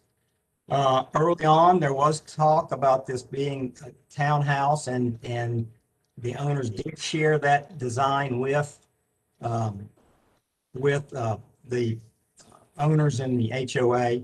The problem came when they brought it to me, and I started looking at it, is that you can't really fit the size townhomes and on this lot in a way that, and in this 9,000 square feet to have enough to have the allowable space. And I think a bigger townhome that was mentioned in some of the emails that were sent is just not the kind of thing that would probably be acceptable facing directly into the commercial across the street. So we feel like the flat option with, and granted, we did show it more like a traditional building for condominium flats up and down, but that piece, the exterior piece, can be changed to make it look more towards what the HOA ownership would like it to be.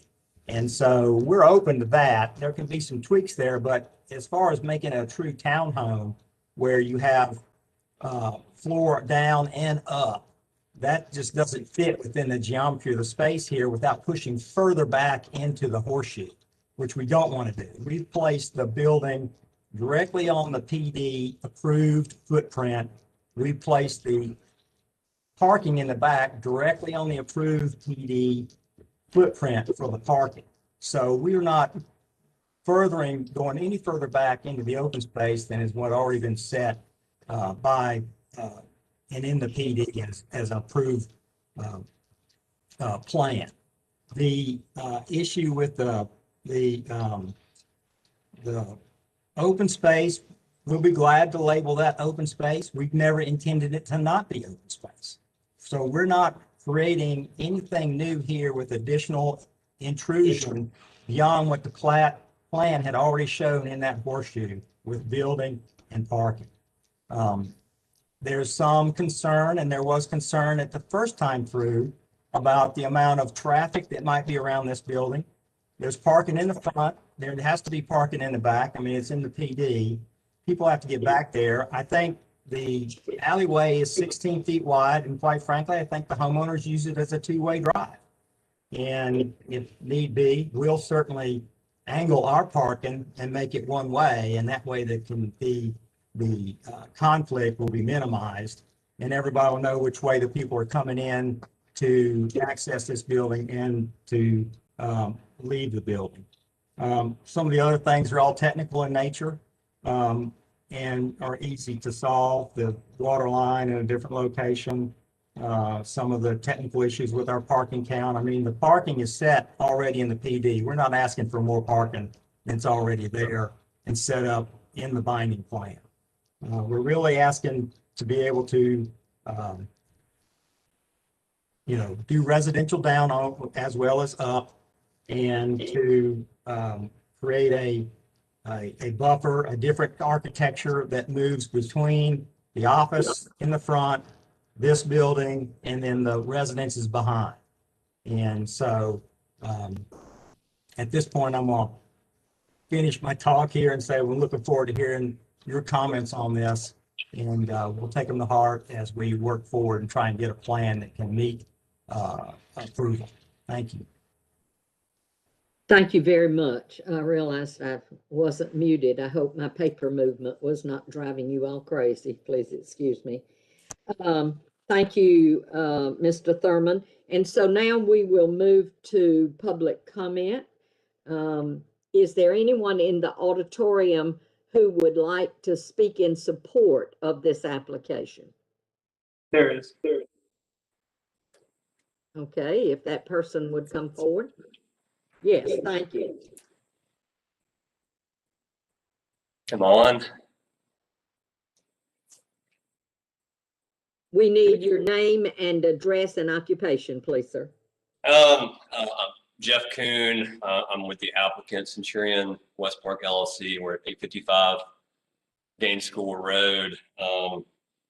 Ladies and gentlemen, thank you for your time this evening. I apologize in advance for any confusion on this request. Our request is simply to change the 2 words of the binding site plan from 9,000 square foot commercial to 6 condominiums. It was our hope to have this done administratively, but alas, here we are to about 50 pages of paperwork. Somerville was a grand vision in 2008. 3 phases are now all in separate ownership. The rear phase is now actually apartments. There are 3 commercial lots up front, 1 having a residential component. It is our intention to change the use of that latter building from split commercial and residential to all residential. That's it. The use would be more complementary to existing residential uses and alleviate a parking crunch. It would also convert an unneeded mixed-use building in a suburban area to middle-income condos, for sale condos, a product type much needed in Athens. With the pages of submittals, the intent of this request may have been lost. To clarify, the only request we have is to change the description on the binding site plan from mixed-use building, 9,000 square feet commercial, 6 condominiums, to 12 condominiums. That's it. This is not a new development, but just amending the existing approved plan. We do not seek to change the site plan, driveways, green spaces, parking lots, building size, or anything else with the PD. The Architectural Review Board for Somerville is responsible for review and approval of all architecture, and the buildings you see submitted are merely placeholders. The condos will still be obliged to follow HOA covenants, bylaws, and pay HOA dues. The Somerville Board of Directors is in favor of this change. We've been involved in Somerville since 2013 and seen it transform from a broken HOA with deferred maintenance to a thriving community. We have also other investments in this community. The proposal will help to keep momentum pushing in a positive direction for years to come. We humbly ask for consideration. Thank you. Thank you, sir. Is there anyone else in the auditorium who would like to speak in support of this application? Is there anyone in the auditorium who would like to speak against the application? It does not appear so.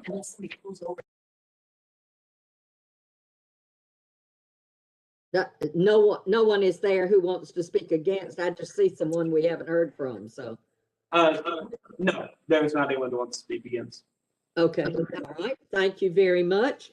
With that said, Mr.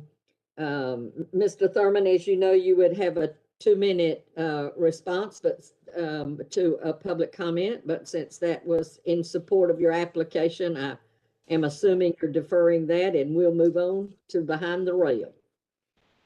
All right, commissioners, do we have comments or questions?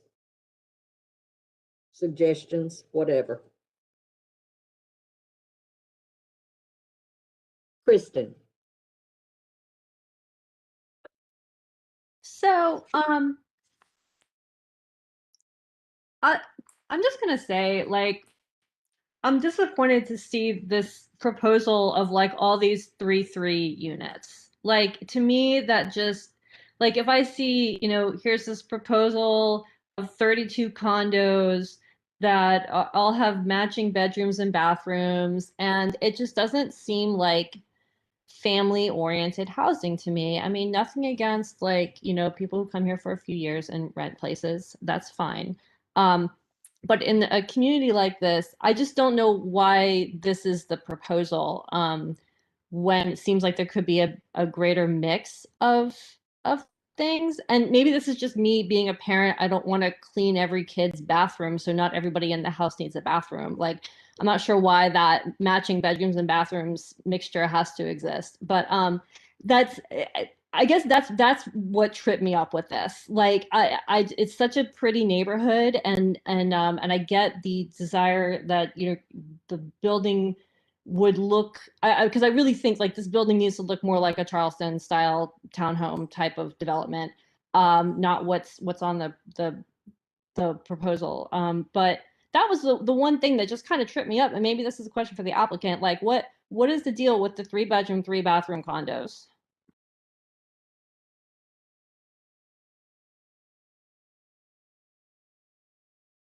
Mr. Thurman or Mr. Kuhn, who's answering that question? Jeff wanted to talk to that. Okay.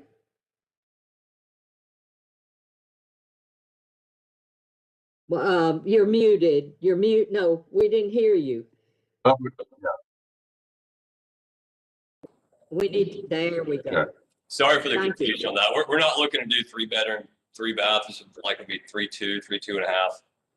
So no concern there.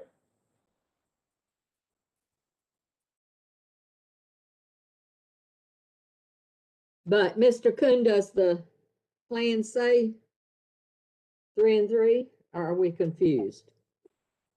We did. I don't think we have that anywhere. I'm happy to put that in, that we're not doing 3-3. We need to. No, that's not our plan.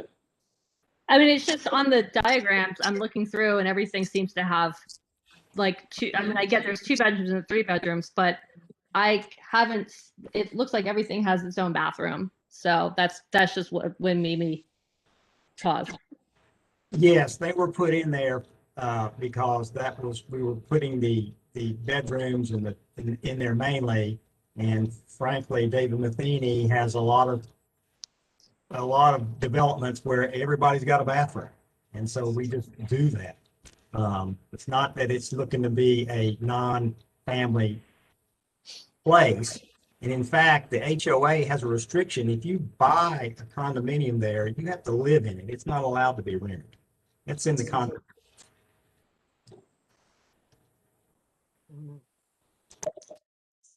Jim? Yeah, I looked at some of the drawings of plans, and some of those that looked like there were 3 bedrooms actually had a laundry room rather than a third bathroom rather. So it was 2 bathrooms and 1 laundry room as I read it. Okay, other comments or questions? Matt?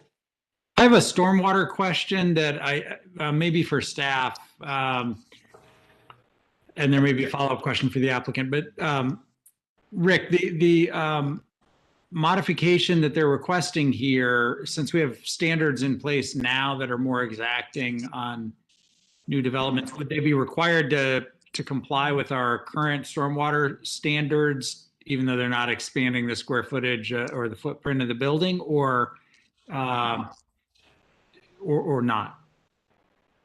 Yeah, they're subject to the new requirements for the stormwater, including the runoff reduction I mentioned earlier. I think Mr.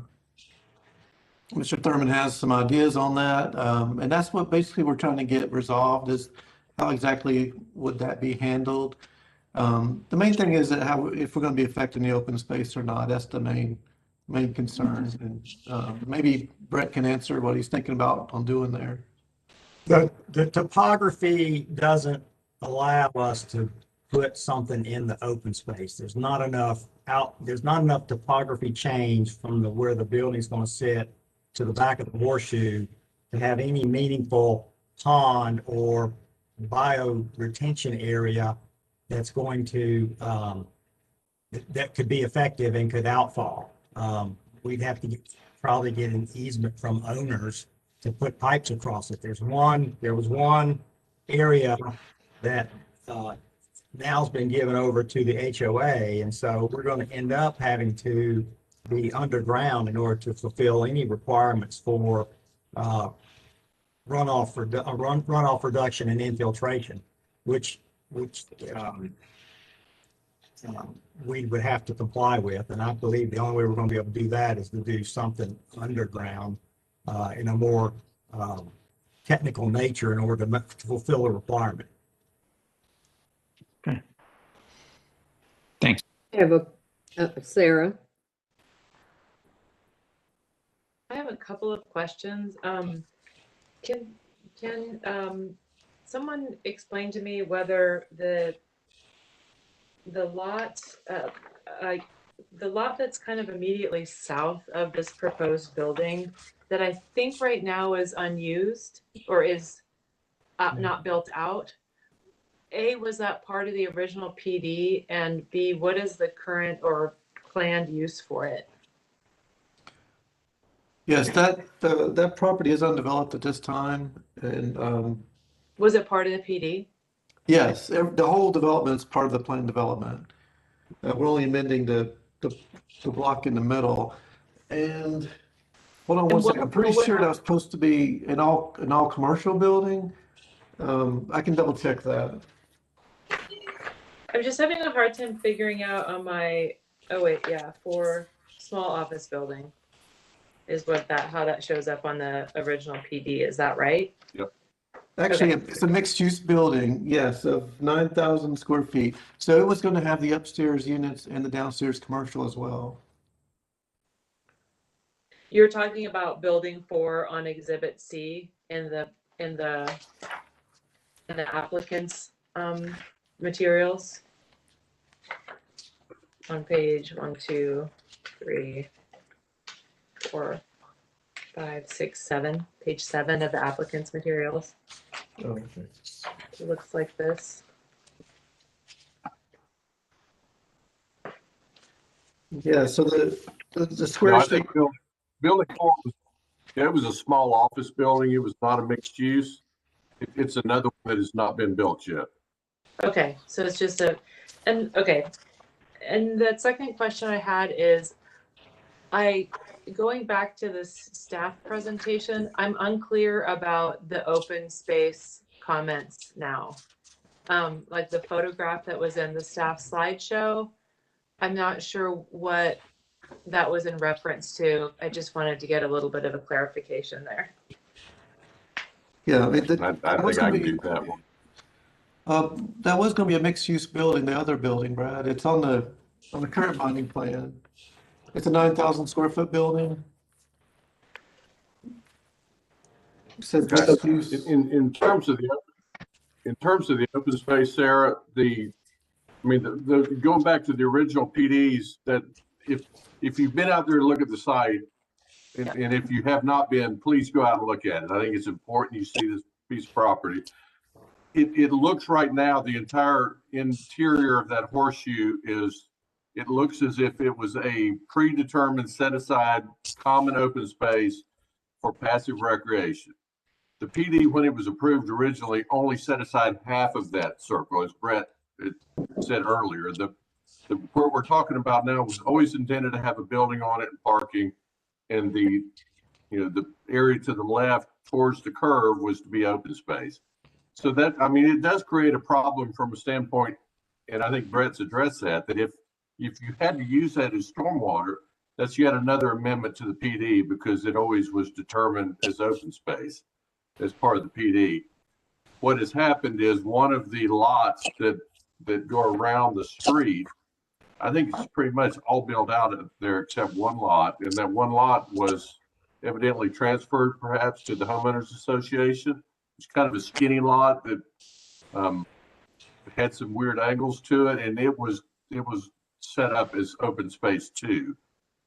I mean, that may be a homeowners association issue, but from our standpoint, the PD itself always intended for at least half of that interior circle or horseshoe to be open space, and it needs to stay that way unless there is an amendment.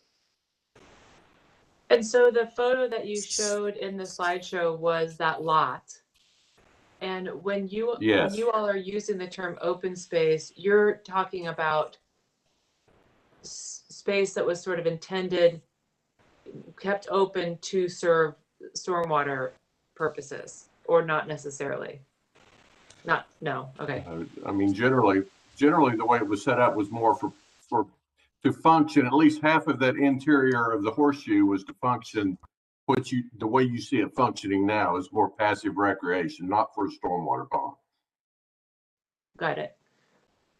Okay, that's helpful.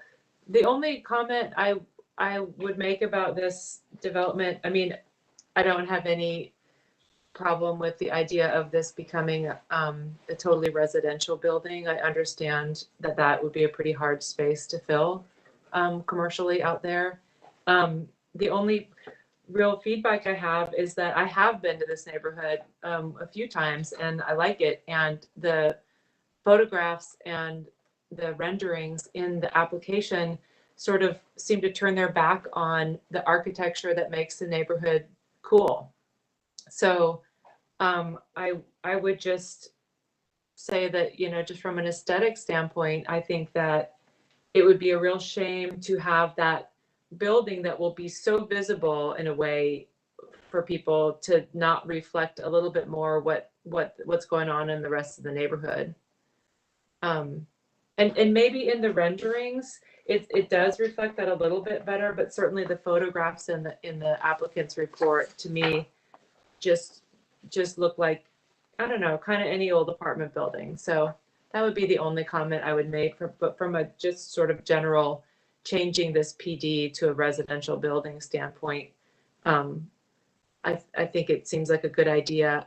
If I understand correctly, each of the units is a 2-story unit, and I'm always going to be the person, if I understand this, correct me if I'm wrong, having elderly parents who are really struggling to find a place to downsize to. Not here, elsewhere. I am always going to speak in favor of creating single-story living options for people. I think that's a real need that we tend to forget. It might be a little bit more efficient to build 2-story, but keeping in mind that there really is a demand for 1-story living. I'll leave it at that.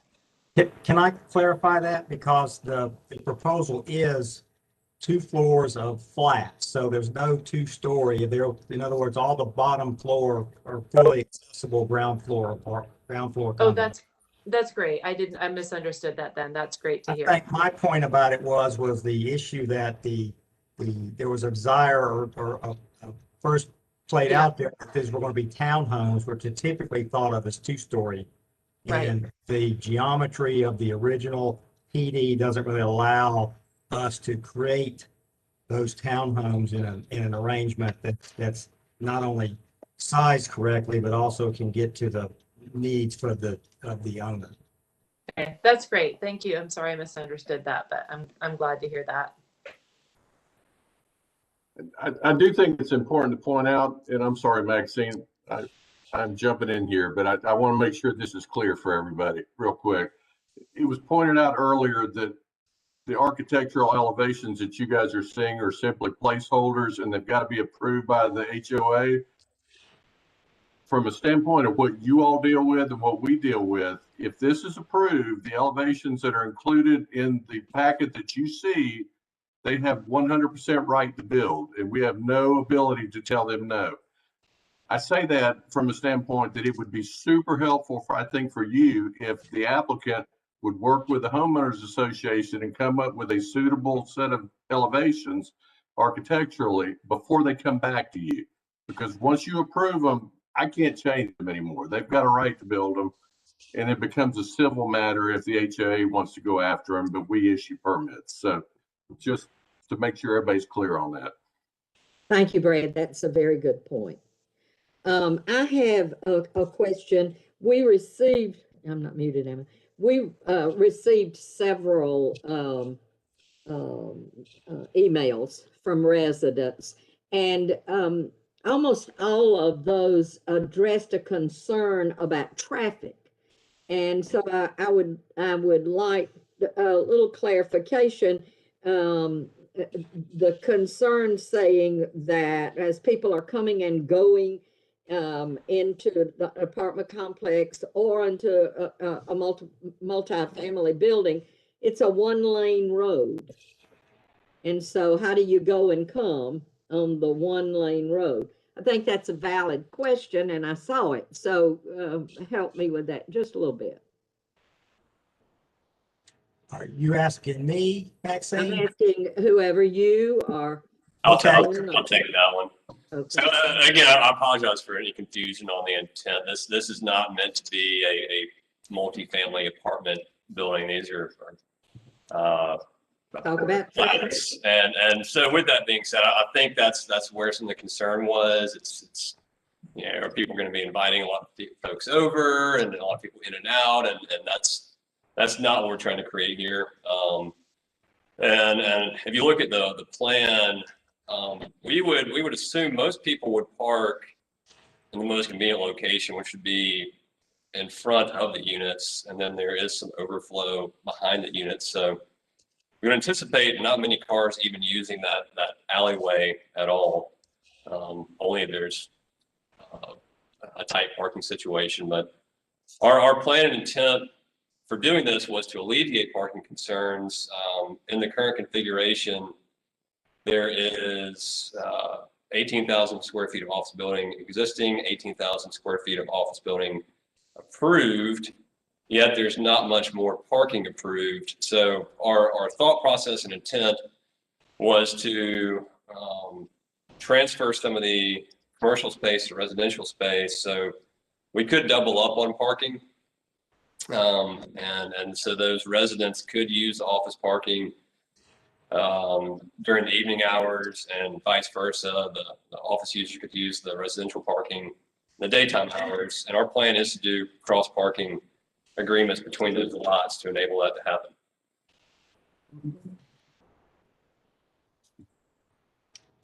Maxine, I think one issue is it was always envisioned as an alley, which is only, it's 16-foot wide paved. It's in a 24-foot easement, half shared on our owner's property, half shared on each of the individual property owners as you go around, so they can access all their garages are all in the back. And as I said before, I believe, you know, over as things have gotten more, has now built out, in a sense, I think almost all those lots are sold and most of them are built on now.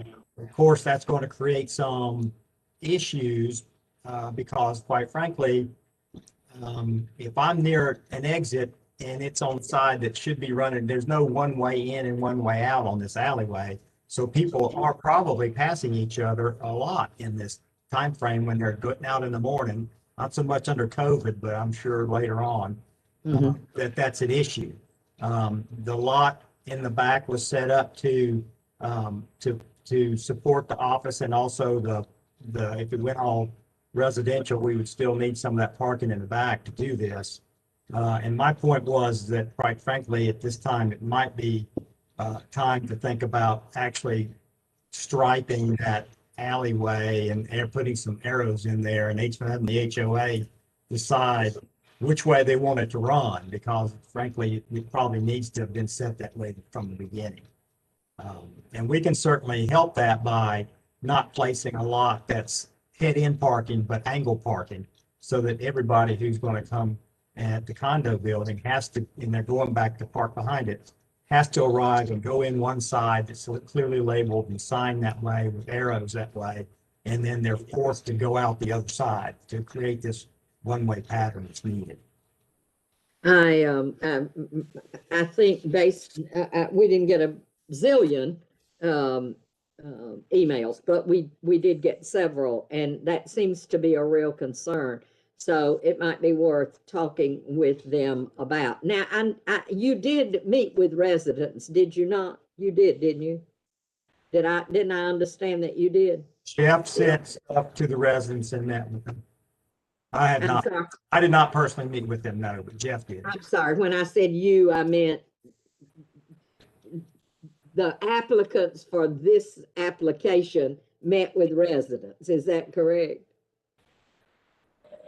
We've sent out emails community-wide asking for input, and we've had several conversations. And it looks like we might need to have a few more as well, so we're happy to do that. Oh, so you really you haven't met with them. I misunderstood that as I was reading. So just from what people sent in their emails. I don't know if it might it might be an idea to do some social distancing outside meeting with residents, because they seem to be pretty anti.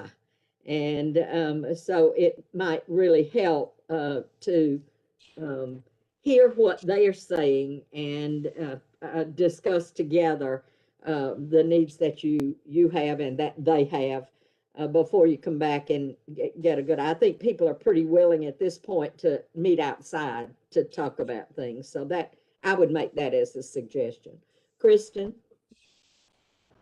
Yeah, I think the only thing I want to say really is I'm actually really not opposed to this being residential. I think it makes sense, especially with the neighborhood.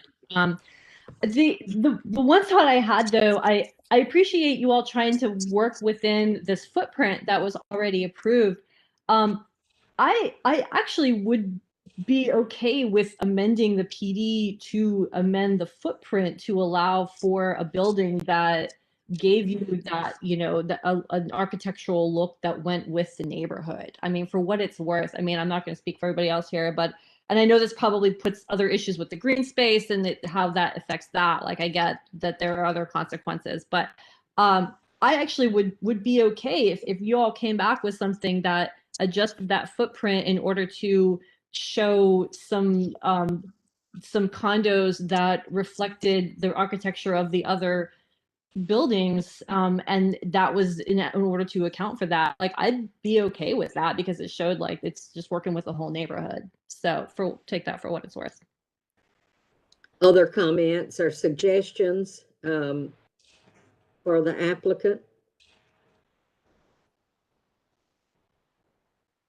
All right, if not, then we thank you all very much. We hope that our input tonight has been helpful to you, and we look forward to seeing you back when you get everything together. So thank you very much. All right, now we are moving on our agenda to a recommended change in a text amendment. This is in section 9-15-27 regarding naming streets. Rick, are you sharing about this with us? Yes, I'll do that one. Okay. I've been involved with it from. Okay. And I think you got a pretty comprehensive packet of information from us. We have always operated under a 1992 policy for street name changes, which basically allows an individual to appear before the mayor and commission and request consideration of a street name change. If the mayor and commission agree with it, at that point, it is sent to staff to process through you all, and you've done them in the past. And so it's an old policy. It kind of didn't, it seems like it had the cart before the horse in certain areas. And so the commission had an interest in going back and revisiting street name change along with some government facility naming policies at the same time. Policy they ultimately landed on through one of their committees was very much similar to what the city of Savannah currently utilizes, and probably the biggest change to it is that it requires an applicant, instead of just appearing and asking for consideration, they have to do the legwork first. It requires them to bring forward more information on the purpose of the street name change, and it also requires them to go into the neighborhood or the community where the street name change is occurring and bring forward a petition with at least 75% support of the property owners that they agree with the street name change. If all that happens, it comes to us, we process it through the same process as we do a rezone. So the biggest advantage to it is instead of us receiving it and then sending a letter out to residents and property owners saying the commission said they're interested in changing the name of the street, and then everybody comes to you all and voices their, because street name changes are a big deal. You know, it is, you know, it's not just changing the name of the street, but it's all your legal paperwork and everything else that goes along with it as a property owner or a resident of property that may rent. And so that is the recommended change. It went through commission committee. It has been now sent to you all for consideration to formally be put into the zoning ordinance, which then allows us to process it through a formal procedure that would, you know, the biggest thing this does is when we receive one, we would certainly send out notification to all property owners as well as residents along the affected street, letting them know of the meeting date. Hopefully property owners have been made aware already, but certainly residents, if there are rental situations, may not have been.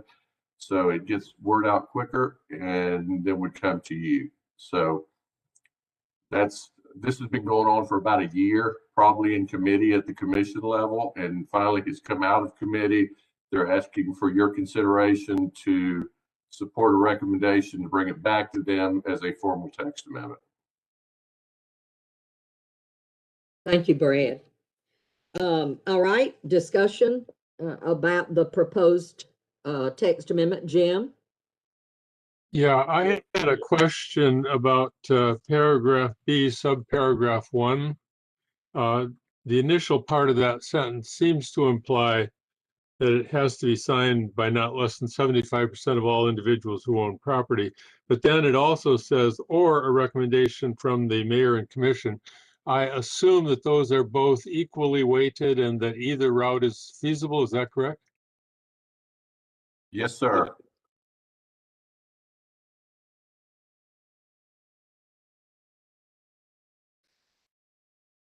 I had a question about the wording of that one, if I might. A supporting petition signed by not less than 75% of all individuals who own property abutting the public right-of-way, meaning abutting the street that is that's being proposed to rename. Is that the public right-of-way of this, where this house is located? Or where this street is. Yes. It's confusing to me. I don't. That It word is, a little confusing. and that language actually went through a couple of modifications. Originally, it was all property owners, and there was concern that if you had a street, maybe a short street, that there were 10 properties on, and one individual owned 8 of the 10 properties, that they represented 80% of the property owners, which is why the commissioners that served on this committee asked that the language be changed to all individuals who own property. So that person that owns 8 carries equal weight with the people that own 1. And that's why it was changed. But it does mean anybody that has property along the frontage of the street under consideration. Mm-hmm. It's hard to write. I hear that makes sense. What you're saying makes sense, but it is hard to write. Somebody is not muted. I don't think it's me. I mean, I know I'm not muted, but Jim, maybe you need to mute.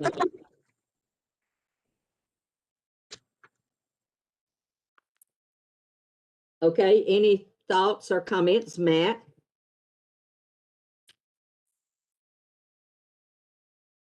You're muted, Matt. You're muted. Thank you. On that same section we were just talking about, subpart B1, I noticed B says a request to rename a public or private street. And then 1 says a supporting petition signed by 75% of the individuals who own property abutting the public right of way. So how does that apply if somebody's trying to rename a private street?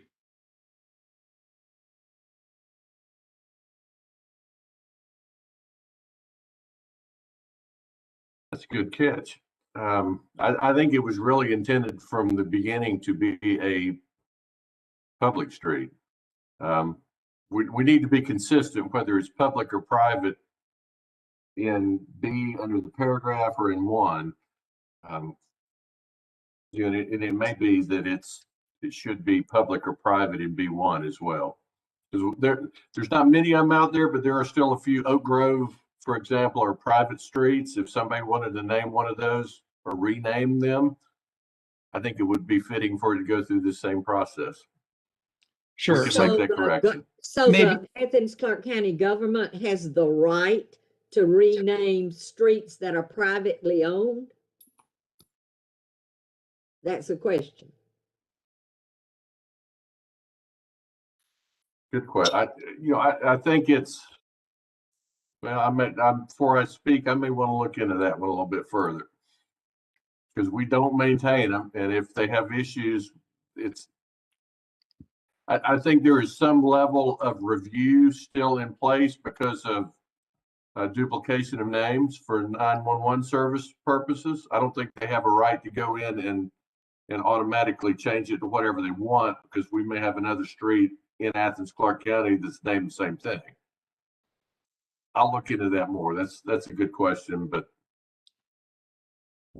Brad, assuming that the B continues to refer to public or private street, maybe in sub 1, you would just say individuals who own property abutting the street being considered, rather than narrowing it to public right of way in sub 1.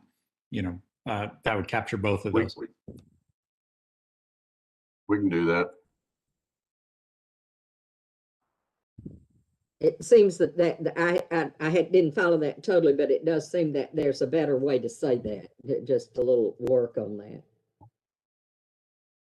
Okay, other comments or questions or concerns about this?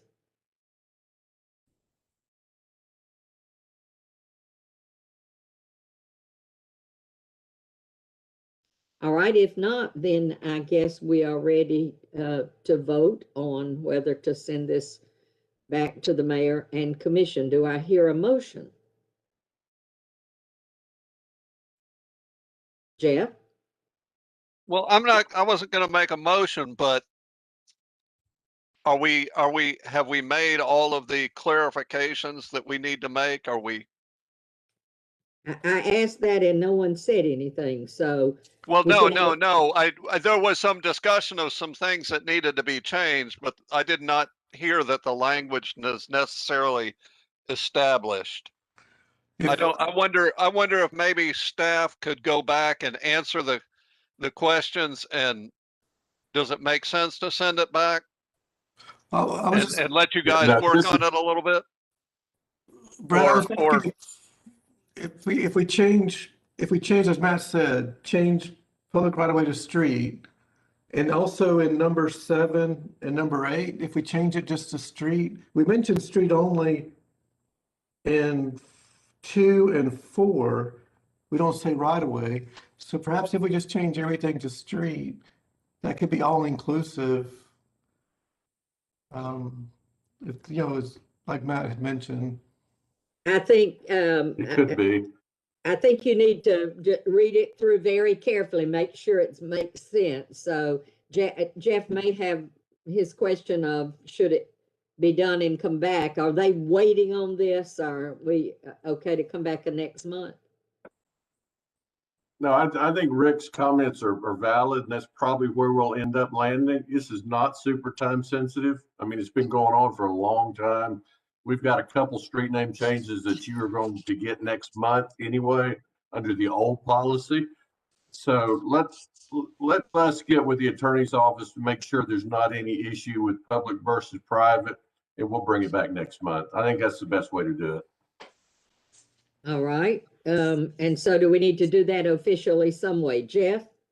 Well, I was going to make a motion that we table this for until next month's meeting to let staff sharpen their pencils a little bit. Good. Do I have a second? I second that. All right, Sarah did, Kristen did. All those in favor of tabling this for a month, please raise your hand. That's unanimous, Rick. Okay, good. All right, and so now we will move into the final section of other business. I don't have a report. Brad, do you have a report? We are all anxiously waiting Yeah, some responses. very brief. We are in an off-cycle month right now, so we do not have action from the mayor and commission until next week. So you'll get 2 reports next month. Would like to let the rest of this group know. We talked about it a little bit, I believe, at our work session, that the first meeting of the mayor's inclusionary housing group, that first meeting has been scheduled. It is on Monday, the 12th of April. And Alice Kinman, one of our own, is chairing that committee. Matt Hall is also a member, along with 2 elected officials and 2 members of the community that are experts in this field. And so my guess is we will be keeping you up to date monthly as to the progress. They've been given a very tall task to accomplish, and we'll probably be meeting a couple times a month until they get it done. So more to come on that. That's all I have. That's great. Thank you. I had written on under miscellaneous announcements. It was a miscellaneous question. I was asking, how will we be able to keep up with what's going on? So thank you for answering that before I even ask it. We'll be anxiously awaiting, and we're thrilled that Matt and Alice are representing us, 2 great commissioners to represent us on that committee. So do good, guys. That's great. All right. Do we have any announcements? If not, do I hear a motion to adjourn? Jeff? Second? Kristen? How's that chatter hand up? All those in favor, say aye. Aye. Okay. If I can mention one thing really fast, you guys, We're adjourned here, Rick. well, really fast, you guys will be, just so you know, be on the lookout for, you'll be receiving packets for your next mid-month meeting. So you get that next couple of business days, probably Monday, I think, the next couple of days. What is the date of that meeting? It's the 15th, Thursday the 15th. Okay, that's great. And that will be at 5:30? I think that's right. But we'll get notice. We'll get it in the packet for you. All right. That's great. Nice to be with you all tonight. And look, it was only 2 hours and a half, not 4 hours and 4 hours and a half. How's that? Good job. Good. Okay. You all have a good rest of the week. Thanks, guys. Bye. Bye.